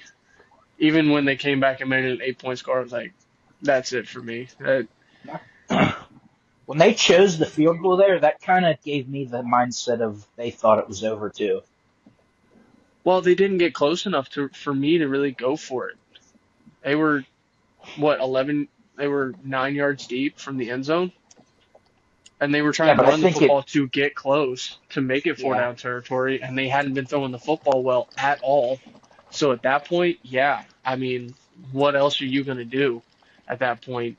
Take the points and hope your defense can get a stop, and then hopefully you get decent field position off of a punt to come back down and get a quick score. But Notre Dame's offense, I don't think, is built for the quick score. It's not. Ohio State's is high-powered, built for that kind of a score. Notre Dame is built to run your ass into the ground, physically dominate you, just beat you to a pulp, just keep pounding it down, just boom, boom, boom, boom, boom. Almost like a Big Ten run offense, almost, right? That's what they're built on. Yeah.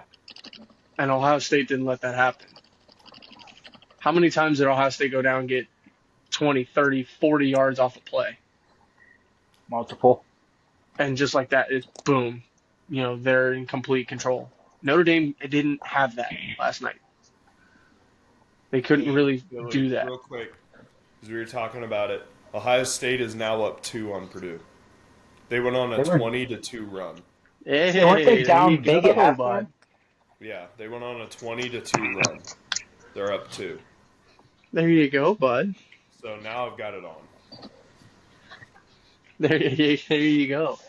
Yeah, the boys playing 2 minutes, so got a tough one, Edmonton. But the dogs. Yeah. Jason, continue on.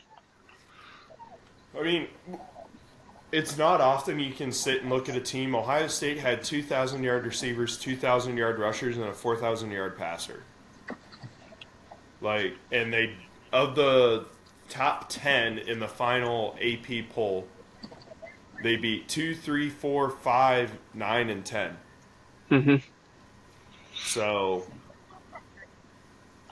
when you look at the resume of Ohio State, do we put this in the conversation? I know they had 2 losses on there, but they did come back and beat Oregon handily. Do we put that up there as one of the best resumes in college football history? I mean, you almost have to, right? We can have a conversation, but you look at some of the resumes of some of these other teams and what they've done over the course of a season. I mean,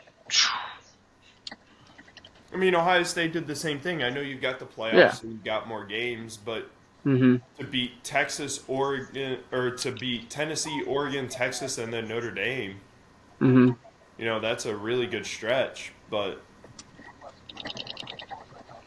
I think when you look at Ohio State too, the other thing you've got to look at is next year. What do you have coming back next year? Obviously, you'll have Carnell Tate, Brandon Inniss, and Jeremiah Smith as your receivers, which is pretty damn good. And whatever else you can get out of the transfer portal. For what? Whatever you can get out of the transfer portal and free agency, as we're calling it now.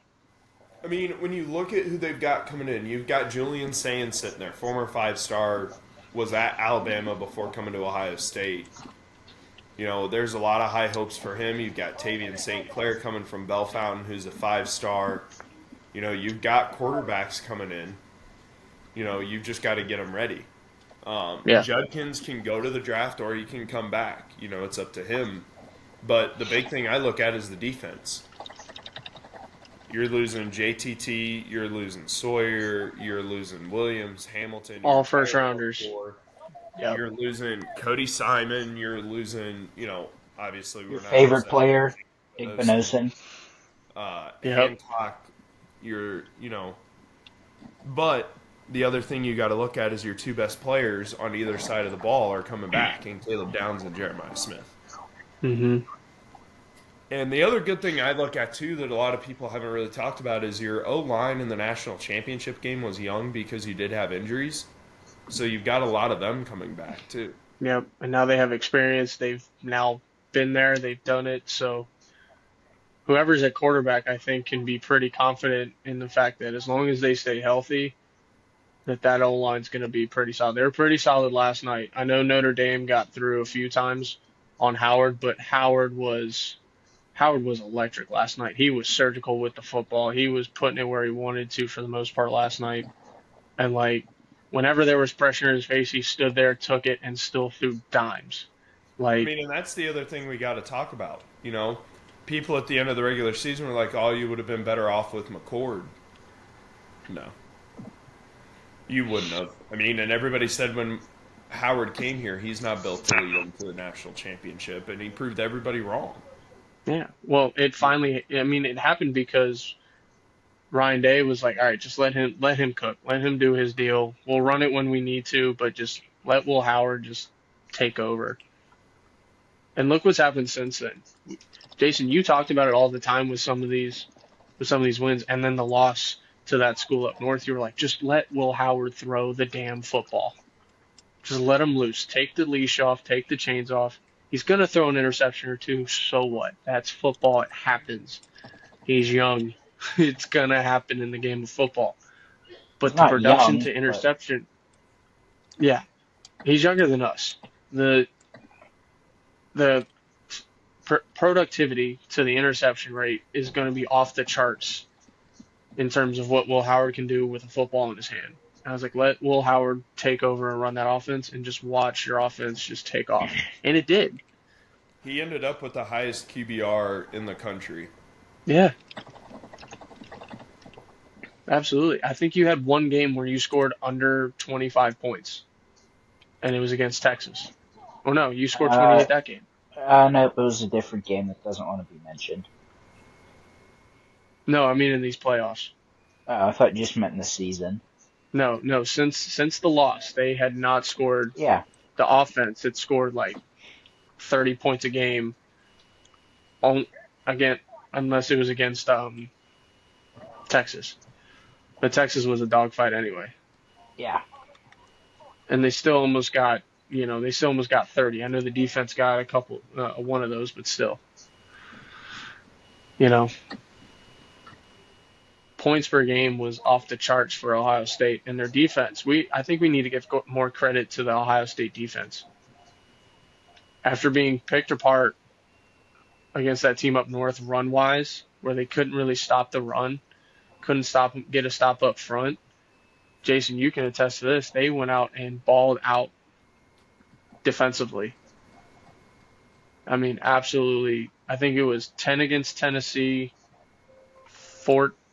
How much they give up to Oregon? 21, 24, something like that? 23 was the second most points they gave up all year. Yeah.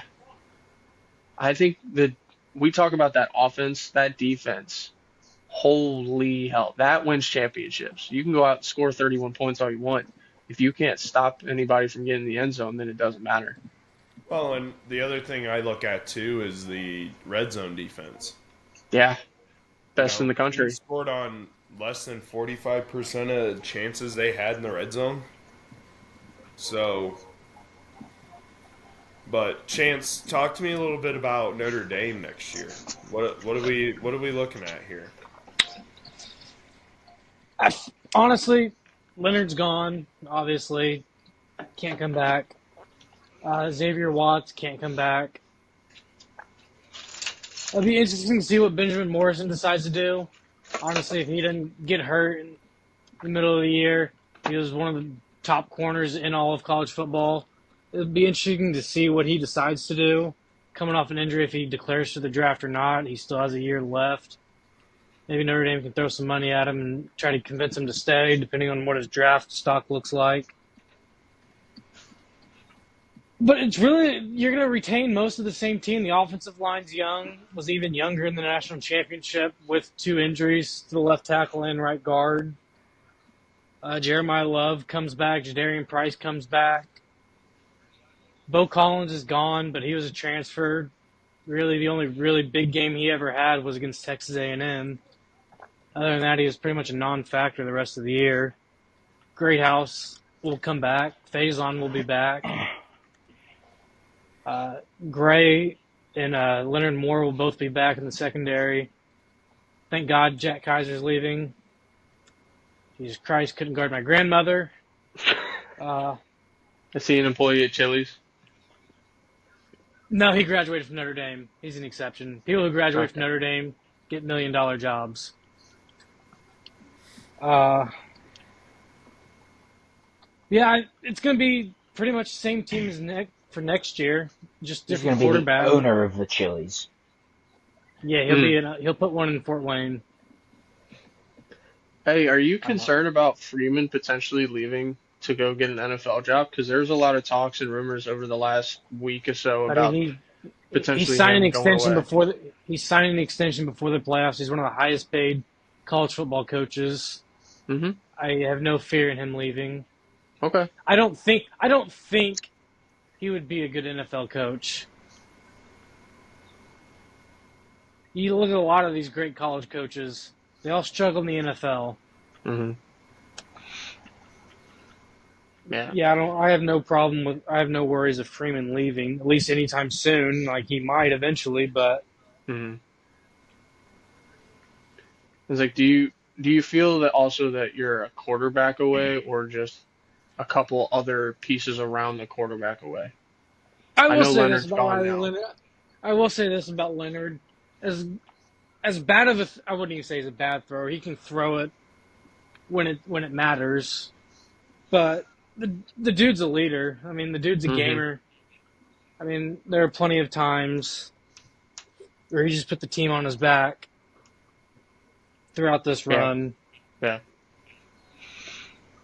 I mean, I wouldn't be surprised if he's picked up as an undrafted free agent by Sean Payton and becomes the next Taysom Hill,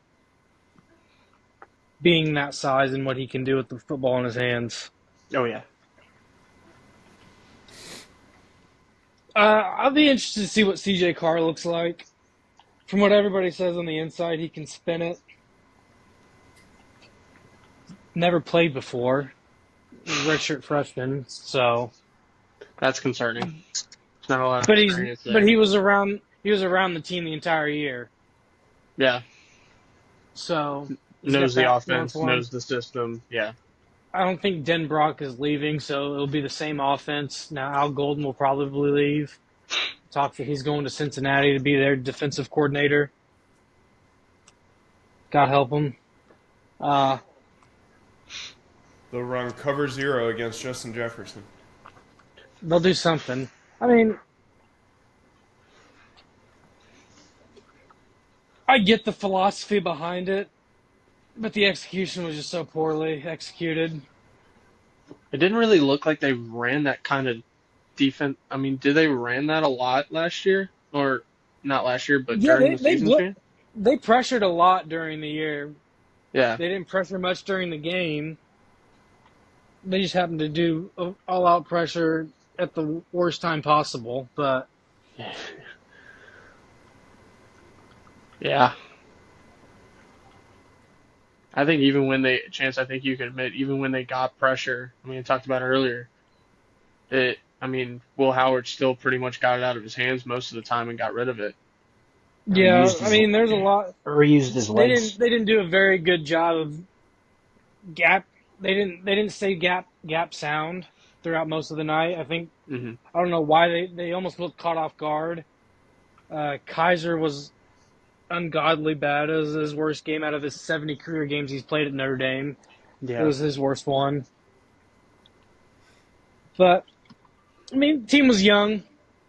I mean, I'm not even really upset that they lost. I think a win would have been just added to it, but a loss really wasn't. It's not as painful as It's not as painful as a Packer loss, maybe because I have ownership in the team, and I take those more to heart. Because they do know if I come down 1265 Lombardi, one of them will be a Chili's manager.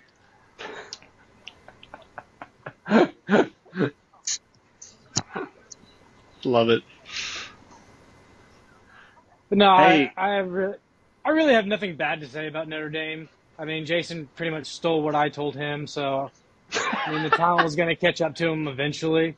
Yeah. And you look at, I mean, Indiana, there's a very big talent gap in that with Notre Dame, but I mean Georgia, they have they're faster players. They have more draft picks and NFL talent. We just shot ourselves in the foot. Yeah, Other thing I and noticed, Penn State has more talent, maybe. So I mean, the talent was eventually going to catch up to them, and I do think that they were gassed. The emotional adrenaline wore off. Mm-hmm. Yeah. Jason, how's your head coach doing, buddy? Or is he good? Is he alive? He's good. You sure? We should fire him. Did you not see he was in a bad accident directly after the game? For golf cart? Yeah. He's fine. He's good? Yeah. Hey, Lou Holtz's granddaughter was driving it. One more thing involving Notre Dame that I want to talk about, because I really want to hear your thoughts on this. Brian Kelly went to LSU to get the resources to win a national championship. How's that working out for him, buddy? What do we think about that right now? Brian Kelly couldn't win the big ones. I've always hated Brian Kelly. Ever since he was a coach at Notre Dame, I've always hated him. I mean, you look at the team he had at LSU, a year ago? Malik Neighbors, Jaden Daniels, and Brian Thomas Jr. And he couldn't even make it. Yeah. At least gotten close to it. Like, they didn't even get close. And you had that kind of talent. Yeah. They were a 4-loss team last year. Yeah, and all three of them had exceptional years this year. I will say this about Freeman. The dude just can get players to elevate and buy into what he says. Mm-hmm. Like, he's a hell of a guy. That's why I don't think he'd ever work out in the NFL. He's a very good motivator of the 18 to 22-year-olds that you'll get in building a program.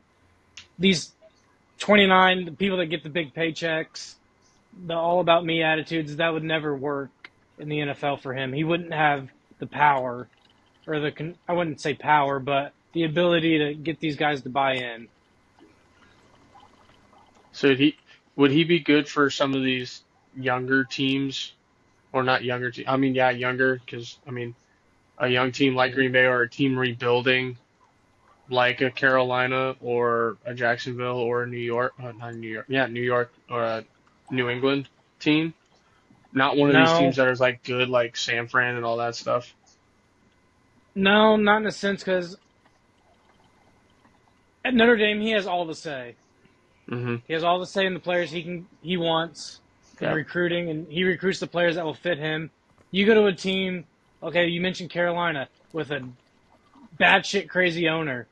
It doesn't matter what Freeman says and who he wants to draft. That owner is going to draft who he wants. Yeah. Because the owner has final say, because it's, obviously his money team. and stuff. Yeah, it's his team. He signs the checks. Notre Dame, he has full control. And I think Notre Dame would pay more to keep him around than an NFL team. There's too much turnover in the NFL. Yeah. What are we up to now? 87 million, 90 million in unpaid contracts for coaching right now? Something absurd. Like that. I mean, you look at what just happened. Notre Dame earned $20 million by going to the national championship. That is not split between that's not split between the conference. That $20 million goes to them only. Yep. Do you think some of these teams seeing a Notre Dame, not in a conference, but going to a national championship, getting $20 million, keep the $20 million, so now they can invest that $20 million into their program? Will that I don't see more teams going independent. You don't see more teams? Just because, No. like, the incentives behind being an independent, if you are successful, is pretty high. But you look at the way Notre Dame's set up, being independent. They have their own TV deal. Mm-hmm. I mean, they don't answer to anybody in football. I mean, I just don't see any other big-time team ever going independent. Maybe Florida State, because they seem to want to go independent now. Yeah. They also want to join the SEC. That would be a horrible move for them. Yeah, so I don't see more teams going independent. I think Notre Dame's just a one-off thing. What isn't UConn right now too? UConn's going to the American, I believe. Okay. Yeah, they are joining a conference. Yeah, I just don't see other. I mean, yeah, the smaller schools might go independent, but a big market brand like a Notre Dame, Ohio State, Texas. I don't They'll see stay Texas where or they Ohio are. State. Yeah, Yeah. because they Okay. earn just as much money from their TV deals with the SEC and Big Ten. Yeah.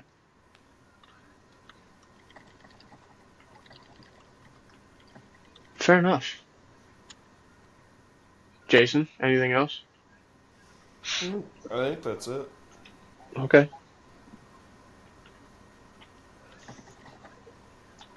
Do we want to talk about the Hall of Fame vote?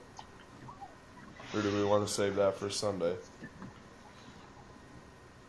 mean, I'm okay with whatever. We're here. It's hot off the press. All right, so Might as three well. guys voted into the Baseball Hall of Fame. CC, Ichiro, and Billy Wagner. Sabathia, and Billy Wagner.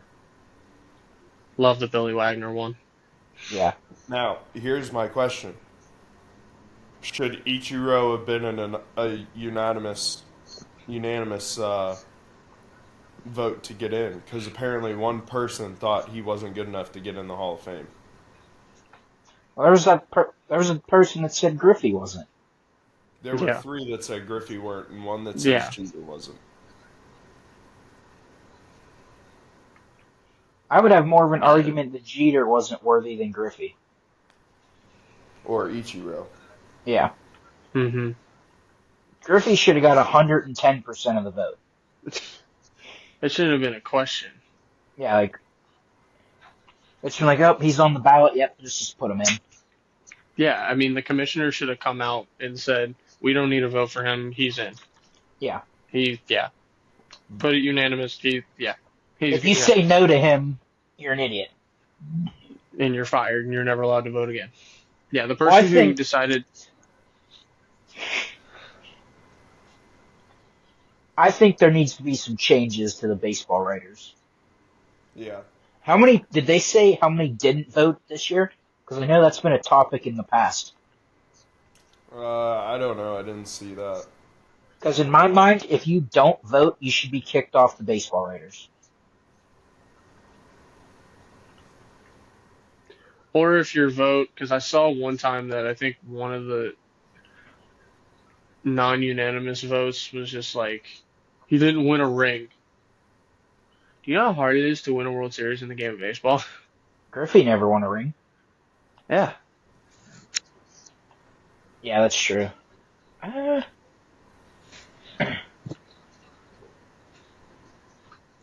Yeah. I'm not saying it's the hardest trophy to win, but do you know how hard it is to win a World Series? Just one, right? Well, obviously. I'm just saying, like, it's... Yeah. Yeah. Imagine trying to do that shit in real life. I mean, we're in a reality where Mike Trout's probably never going to win a World Series. And he's first Unless he ballot. goes somewhere else. Should be. Yeah, unless he goes somewhere else. But even then, it's Mike Trout. He's unanimous. Yeah. I mean, we're living in a world where some of these phenomenal players in the league will never have a World Series in their hands. Or even play in it. Or, yeah, even get there. I mean, Trout's only played in the playoffs, once? Wasn't his one time, second and year? he got swept. Yeah, one time and he got swept. He got swept by Kansas City. Who went on to win And the he World didn't- Series that year? Yeah. That's true. I'm saying, Thomas never even made the playoffs. Nope. So I think there are some writers who are like that, but then they reluctantly like, yeah, he was good, and they just write him in anyway. So, no, whoever didn't put Ichiro in, you're freaking dumb, bud. You should never vote again. I want to know the reason why he didn't put Ichiro in. Yeah, I want to know the reason there was 3 of you that didn't think Ken Griffey Jr. should have been in the Hall of Fame. Exactly. Like one of the greatest players to ever live, and you're not going to put him in first ballot? Are you dumb? He's on the Mount Rushmore of Major League Baseball. Yeah. Like I don't know. I love the Billy Wagner one though. That was awesome. Yeah, One that of was the a greatest good one. closers to ever do it. I'm stoked he got in. One of the greatest closers to ever do it. Yeah. Now, I will say he has the fewest innings pitched out of any pitcher in the Hall of Fame. He does. Now, the other question is, which hat does CeCe choose? Yankees. Cleveland or New York? The Yankees. Yeah, I think he'll end up choosing New York. But I think for him, he needs, like, where he, I guess, had the most, personal success, like, the place that, like, made him a Hall of Famer. I think that's where you kind of go, okay. I don't know. I think they'll end up, kind of, I don't want to say forcing him because obviously it's his choice, but leaning towards more of a, hey, put on the New York hat. Goddamn slugger. I think it's better publicity if New York has it, obviously. Dude, I would love to see him put the Cleveland hat on. That would be,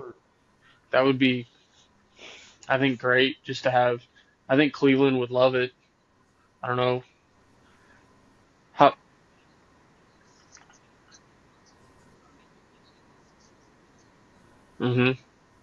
But put. Yeah.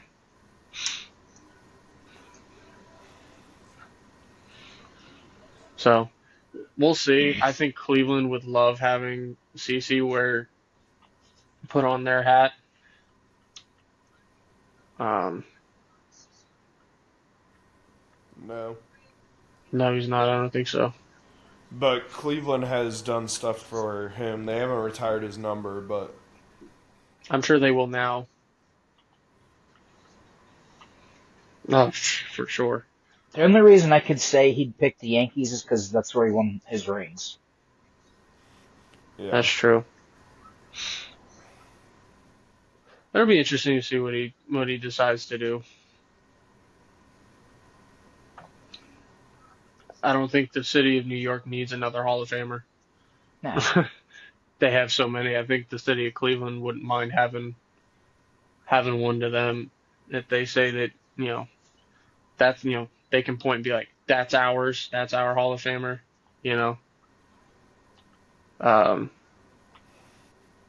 I think that'd be a nice feather in the cap of Cleveland for sure. I love the 3 guys that got in this year. It's pretty great. I agree. Especially the Billy Wagner. That was phenomenal. I'm just glad it was another year of multiple guys. Yeah, that's very true. Very true. And I So think it again shows that the guys who took steroids aren't going to get in. yeah, it was another year of nobody who really played in the era of steroids got in again.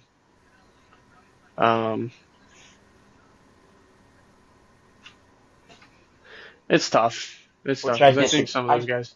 I disagree with that completely. Yeah, I do think that. Those, I mean, as us being baseball guys, no one wants to admit it, steroids save baseball. It's the truth. Yeah. At the time, yeah. To me, Barry Bonds should be a Hall of Famer hands down. Yeah. Yeah, for sure. Without the steroids, he's just as good, if not better.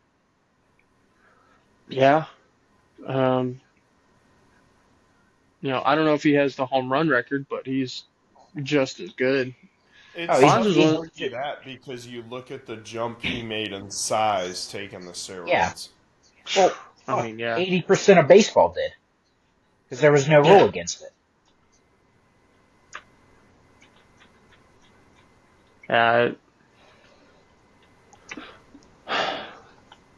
I think maybe people feel that it's like he was so good.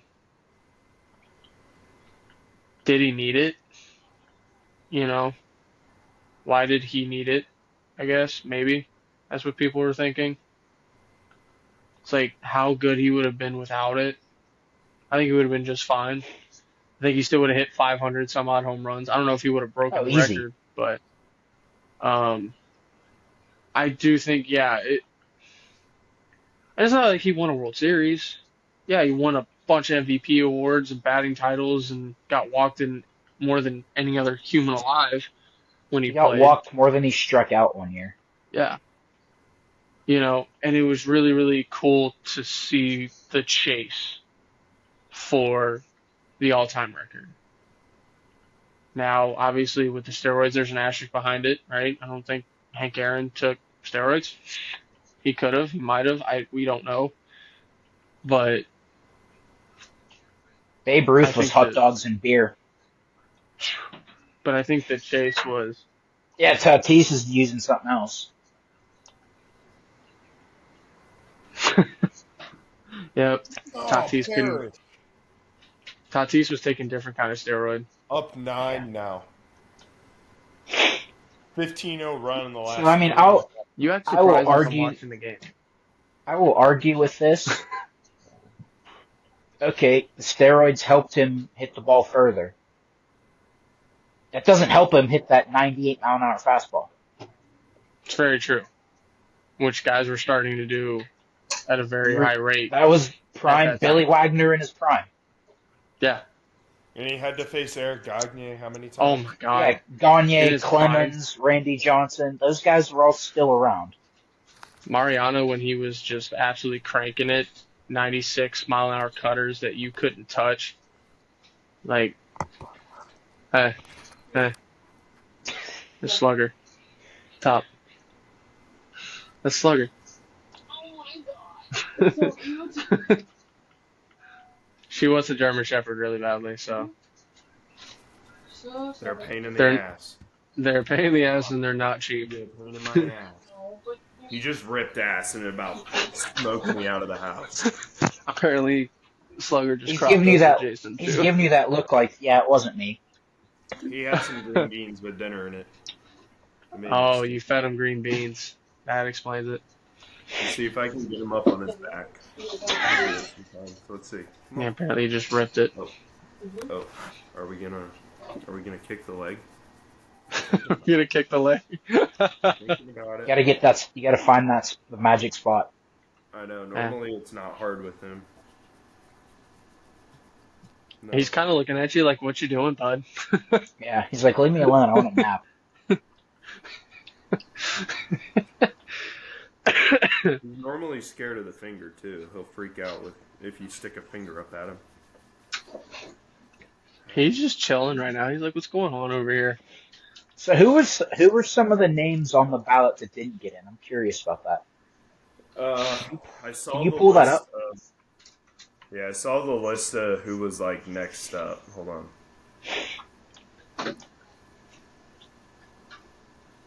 And then we'll talk about next year's because there's a lot of guys that are going back on the ballot that I think will make it.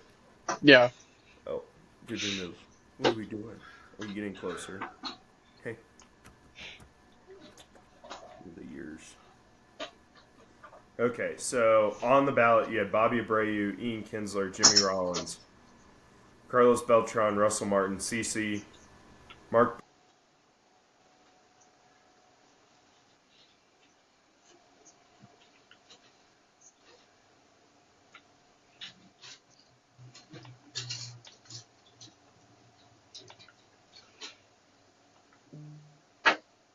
I think he froze. Yep, there it is. He froze. So, I mean, out of the names he just said, the only two I would argue a case that should be in are Pedroia and Jimmy Rollins. Yeah, I was thinking the same thing. I was like, right now, I was like, yeah, Dustin Pedroia. I mean, effectively Pedroia, to me, is a Hall of Famer. Yeah, absolutely. And then Jimmy Rollins changed the he had game. a 20. Yeah, he had a 20-20-20 season. Yeah, that's never been done. 20. So and then he had 20 homers, 20 steals, he was a and Gold 20 Glover too. triples. Yeah, that year. Yeah, he was absolutely. So kind of changed perceptions on because he wasn't a big shortstop. No, he was one of the smaller taller guys, but taller. Yeah, But he was not. He wasn't a big, strong guy. No. Maybe everyone knows Dustin Pedroia. No. Chase Utley, no. Yeah. I mean, maybe. God, who else would have been on that? Felix Hernandez, to me, as good as he was, wasn't Hall of Fame good. No, me and Billy were just talking out of. Yeah. All right. So here's me and Billy were talking out of those names so far who we could make a case to be in. Yeah. So Utley, King Felix, Hanley Ramirez, Omar, Torrey Hunter, Manny Ramirez, Billy Wagner, Adam Jones, Fernando Rodney, David Wright, Andrew Jones, A-Royd, Ben Zobrist, and Francisco Rodriguez. A-Rod will never get in. No. If you put him in, then if I'm anybody else, I'm just through the roof pissed off. Can you guys see, like, my face? Does it show my face when I'm on something else? No, it doesn't. Nope. Okay. So the 2026 first-time Hall of Fame candidates, the notable ones: Ryan Braun, Shin-Soo Choo, Edwin Encarnacion, Gio Gonzalez, Alex Gordon, Cole Hamels, Matt Kemp, Howie Kendrick, Nick Markakis, Daniel Murphy, Hunter Pence, Rick Porcello, and Neil Walker. Hey, Neil Walker, Pittsburgh legend. I don't think Murphy will go because as absolutely dynamite he was towards the latter part of the stages of his career, he That was wasn't basically like, it. Yeah. He was like lightning in a bottle for 3 years. Out of that list, to me, the player that would get my votes, Cole Hamels. Yeah, that's who I was thinking. It's definitely some. If there's ever a, what are you doing, buddy? What are you doing, Slugs? But I mean, out of all of those names, yeah, definitely. If there's anyone to have a kind of conversation, I think it's Cole. Cole Hamels for sure. Just how okay. amazing Quit walking he was. over it because I can't cover up your weenie.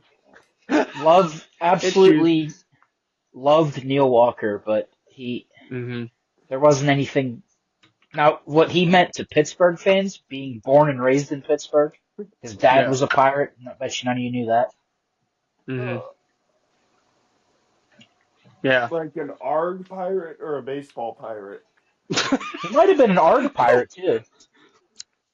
He might have done both. You never know. He might have had a side gig. Look. Just during the off-season, just traveling the oceans. Cool piece of baseball history about Neil Walker's dad. So he played for the Pirates. He was teammates with Clemente. He was actually supposed to be on the plane with Clemente that night. Quit. And Roberto talked him out of it. So here, come here. Well, that's a good thing. Yeah, there would be no Neil Walker. Yeah, there would be no Neil Walker. Right here, look. 20 degrees. I don't know what the field's going to be like, but it's getting warmer, so hopefully not that. Single digit.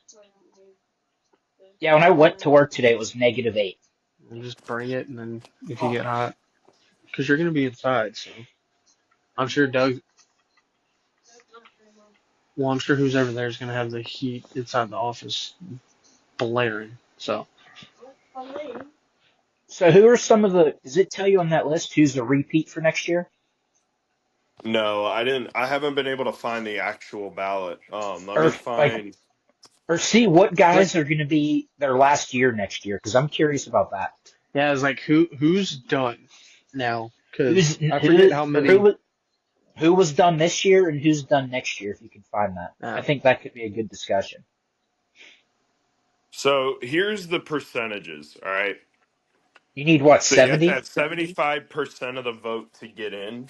Mm-hmm. All right. So Ichiro 99.7, CC 86.8, Billy 82.5. Beltron was at 70.3, Andrew Jones at 66.2, and I then you could have see a Andrew steep Jones getting drop in. off. Utley at 39.8, Aroyd at 37, He should Manny have at got 34, 0. and Pettit at 27. I feel like we should have conversation about Manny Ramirez getting in, but I think he took stuff too at the time as well, so I don't think he's gonna get in. To That's me, another one. It's just like A-Rod, what a career. if you really want to say steroids, this, that, A-Rod should have got 0 votes. So you've got to He have, failed multiple tests.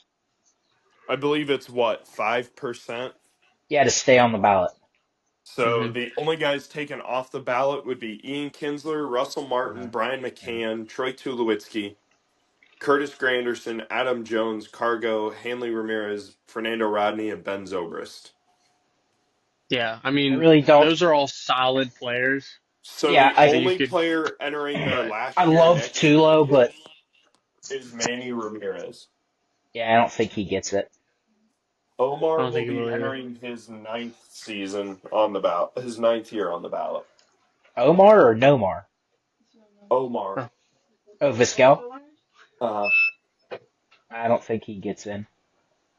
No, Yeah, not no. after the domestic stuff that happened. Nope. No, I think all those players you just listed Phenomenal are players. solid, great, phenomenal players. Obviously, they were in the MLB, and a lot of them had a Are all long stars. lineage of success. All-star, Won multiple awards. Some of them even, they got rings on their fingers, but this is the Hall of Fame. This is the elite. Yeah. This is the standard. The standard is the standard, and unfortunately, they're not to that standard. The standard is 75%. And someone decided not to vote for Ichiro. What are we doing? I'm surprised Billy Wagner was so low. Maybe because of the innings pitch deal. He didn't pitch as many innings as everyone else. Here's a couple other names that weren't on there. Nick Markakis, I think he was on there. Gio Gonzalez, I said. Jason Kipnis, Matt Wieters, Jeff Samardzija, Crush Davis, and Kelvin Herrera. I just don't Where is see Chris Davis these days? I He's just still don't in the see Orioles any payroll. of the. I just don't see any of the first year guys getting on next year. No, it's a very weak. Crush Davis had that 1 year, then you never heard of him again. Yeah, and then he went 0 for 56. Yeah. Had one of the worst batting averages of all time in the final 2 seasons of his career, and the Orioles I didn't think get we'll going. see guys like Andrew Jones and Carlos Beltran get in next year. I agree. Yeah, Andrew Jones definitely deserves it. Mm-hmm. Let's see if I can find a list of players that would be eligible. Players that would be eligible for 2027 MLB Hall of Fame. So that'd have been guys that retired in what, 22? Because it's 5 years, right? Yeah. Miggy'd be on that. So Jake Arrieta, Jay Bruce, Wade Davis, Dexter Fowler, Todd Frazier, Brett Gardner, Jay Happ, John Lester, Andrew Miller, Mitch Moreland, Buster Posey, he'll be a first ballot. Kyle Seager, Joaquin Soria, Ryan Zimmerman, I think will get in. I don't know if he's first ballot. I think it's gonna take a little bit for him to get in. And then Jordan Zimmerman. No. A And few then solid seasons for him, but nothing Hall of Fame worthy. So so they have up to 2028 and 2029 on here. So 2028, We've got Zach Britton, Lorenzo Cain, Brock Holt, Mark Melanson, Yadier Molina, first ballot. Yeah. Yachty, undisputed. Darren O'Day, maybe, but later. Yeah. David Price, maybe, but not first ballot. Later. Albert Pujols, first ballot. First ballot. Yeah. Andrelton Simmons, Steven Strasburg, Kurt Suzuki, Justin Upton, and Stephen Vogt. 2029, Elvis Andrews. I think he has the chance to get in, but not first ballot. Michael first Brantley, ballot. I think same thing. Miguel Cabrera, first ballot. First ballot. Nelson Unanimous. Cruz. It better be unanimous. Yeah, Miggy will be. Nelson Cruz, I think will take a couple years, but I think he'll get in. He was said in David Freese. Wasn't Josh Nelson Donaldson. Cruz? Nelson Cruz was in some steroid shit though too. Was he? Yeah. He might have been. Then You say he may David not Freese sure as he well was. on that list? I think David Freese makes it, not first ballot, but I think he has conversations. One of the best, one of the greatest postseason hitters of all time. Dude was electric in the postseason. Well, here's the rest of the 2029 so far. So Elvis Andrews, Michael Brantley. I think Brantley gets in, but I don't not think first first ballot. ballot. No. Miguel Cabrera, first ballot. Nelson Unanimous. Cruz. Josh Donaldson, I think, could be first ballot. Eric Hosmer, I don't think gets in. Corey Kluber, I think will get in, but won't be first ballot. Joey Votto, first ballot. Yeah. Adam Wainwright. First ballot. First ballot. So your and then your 2030 eligible so far are Charlie Blackmon and Brandon Crawford. I think Crawford gets in. Crawford gets in, definitely. I think it won't be Crawford first gets in ballot, later. but it gets in. Because you look at some of the names, right? We looked at 2027. Out of the 2027 guys, Buster Posey, I think gets Book in it. first ballot. John Lester, I think, will be a later guy. He'll get in, but not first ballot. Yeah, he could be a 2 or 3. Yeah, because he had such an elongated success. But by the time you get to 2030, you're looking at guys like David Price. You're looking at guys like Michael Brantley, Josh Donaldson, Corey Kluber, Joey Votto, Adam Wainwright. I don't know about Josh Donaldson, man. I don't because he won multiple MVPs and then did nothing afterwards. Let's go, John Mobley. We'll see. That one's an interesting one because when he was at Oakland, he was a.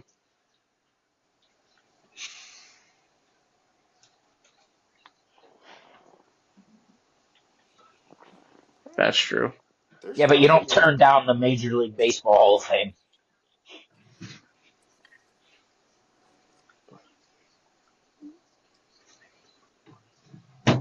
The home, yeah.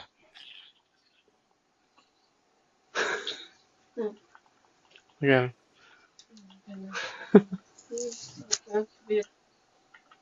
attention person. That's one thing I know about. Yeah. I don't know. It's just, again, that's true.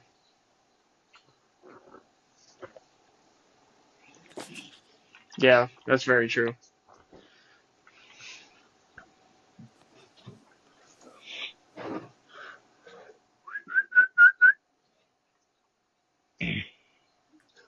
Yeah, for sure. But did Donaldson do a whole lot with the Yanks? Because I don't think he did. That was towards the latter stages. Yeah, No, his career was basically Oakland, Toronto, was where he was. Oakland. I mean, he did lethal. some good things in Atlanta as well.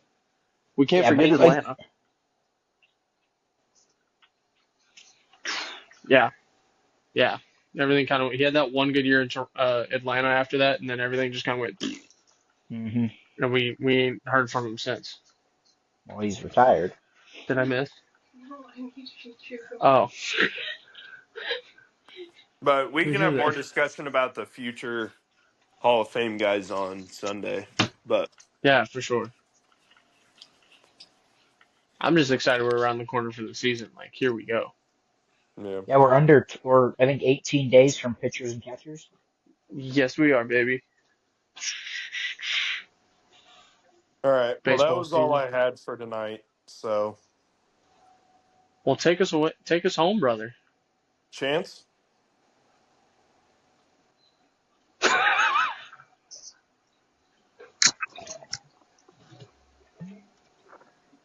I can You're only doing what with the see. pot? Oh, because Chance doesn't. Chance, turn on your camera real quick. What are you doing with the bottle cap? Is your camera on? Because I don't see you. No, his camera's not Doesn't on. look It on. hasn't been on in like 3 shows. Yeah. Says there's only 3 people on here. I don't know why. I have my camera off.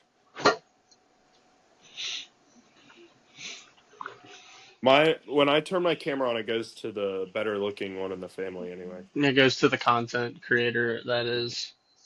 It's the only reason people are going to be watching the show.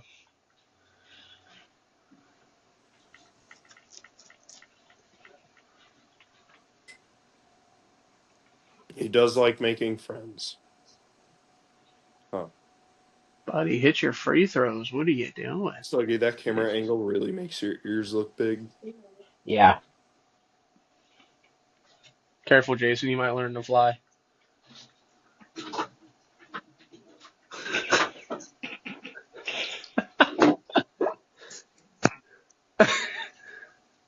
Staring contest, go. Ah, you blink. See? You lose. That was quick. Booger bite.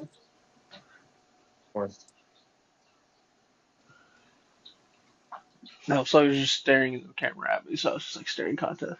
Oh. See? He's just staring dead at you right now. Is that just not like terrifying? Just... No. That's what I'm doing with Tucker. All right, Chance, take us home. Take us home, brother.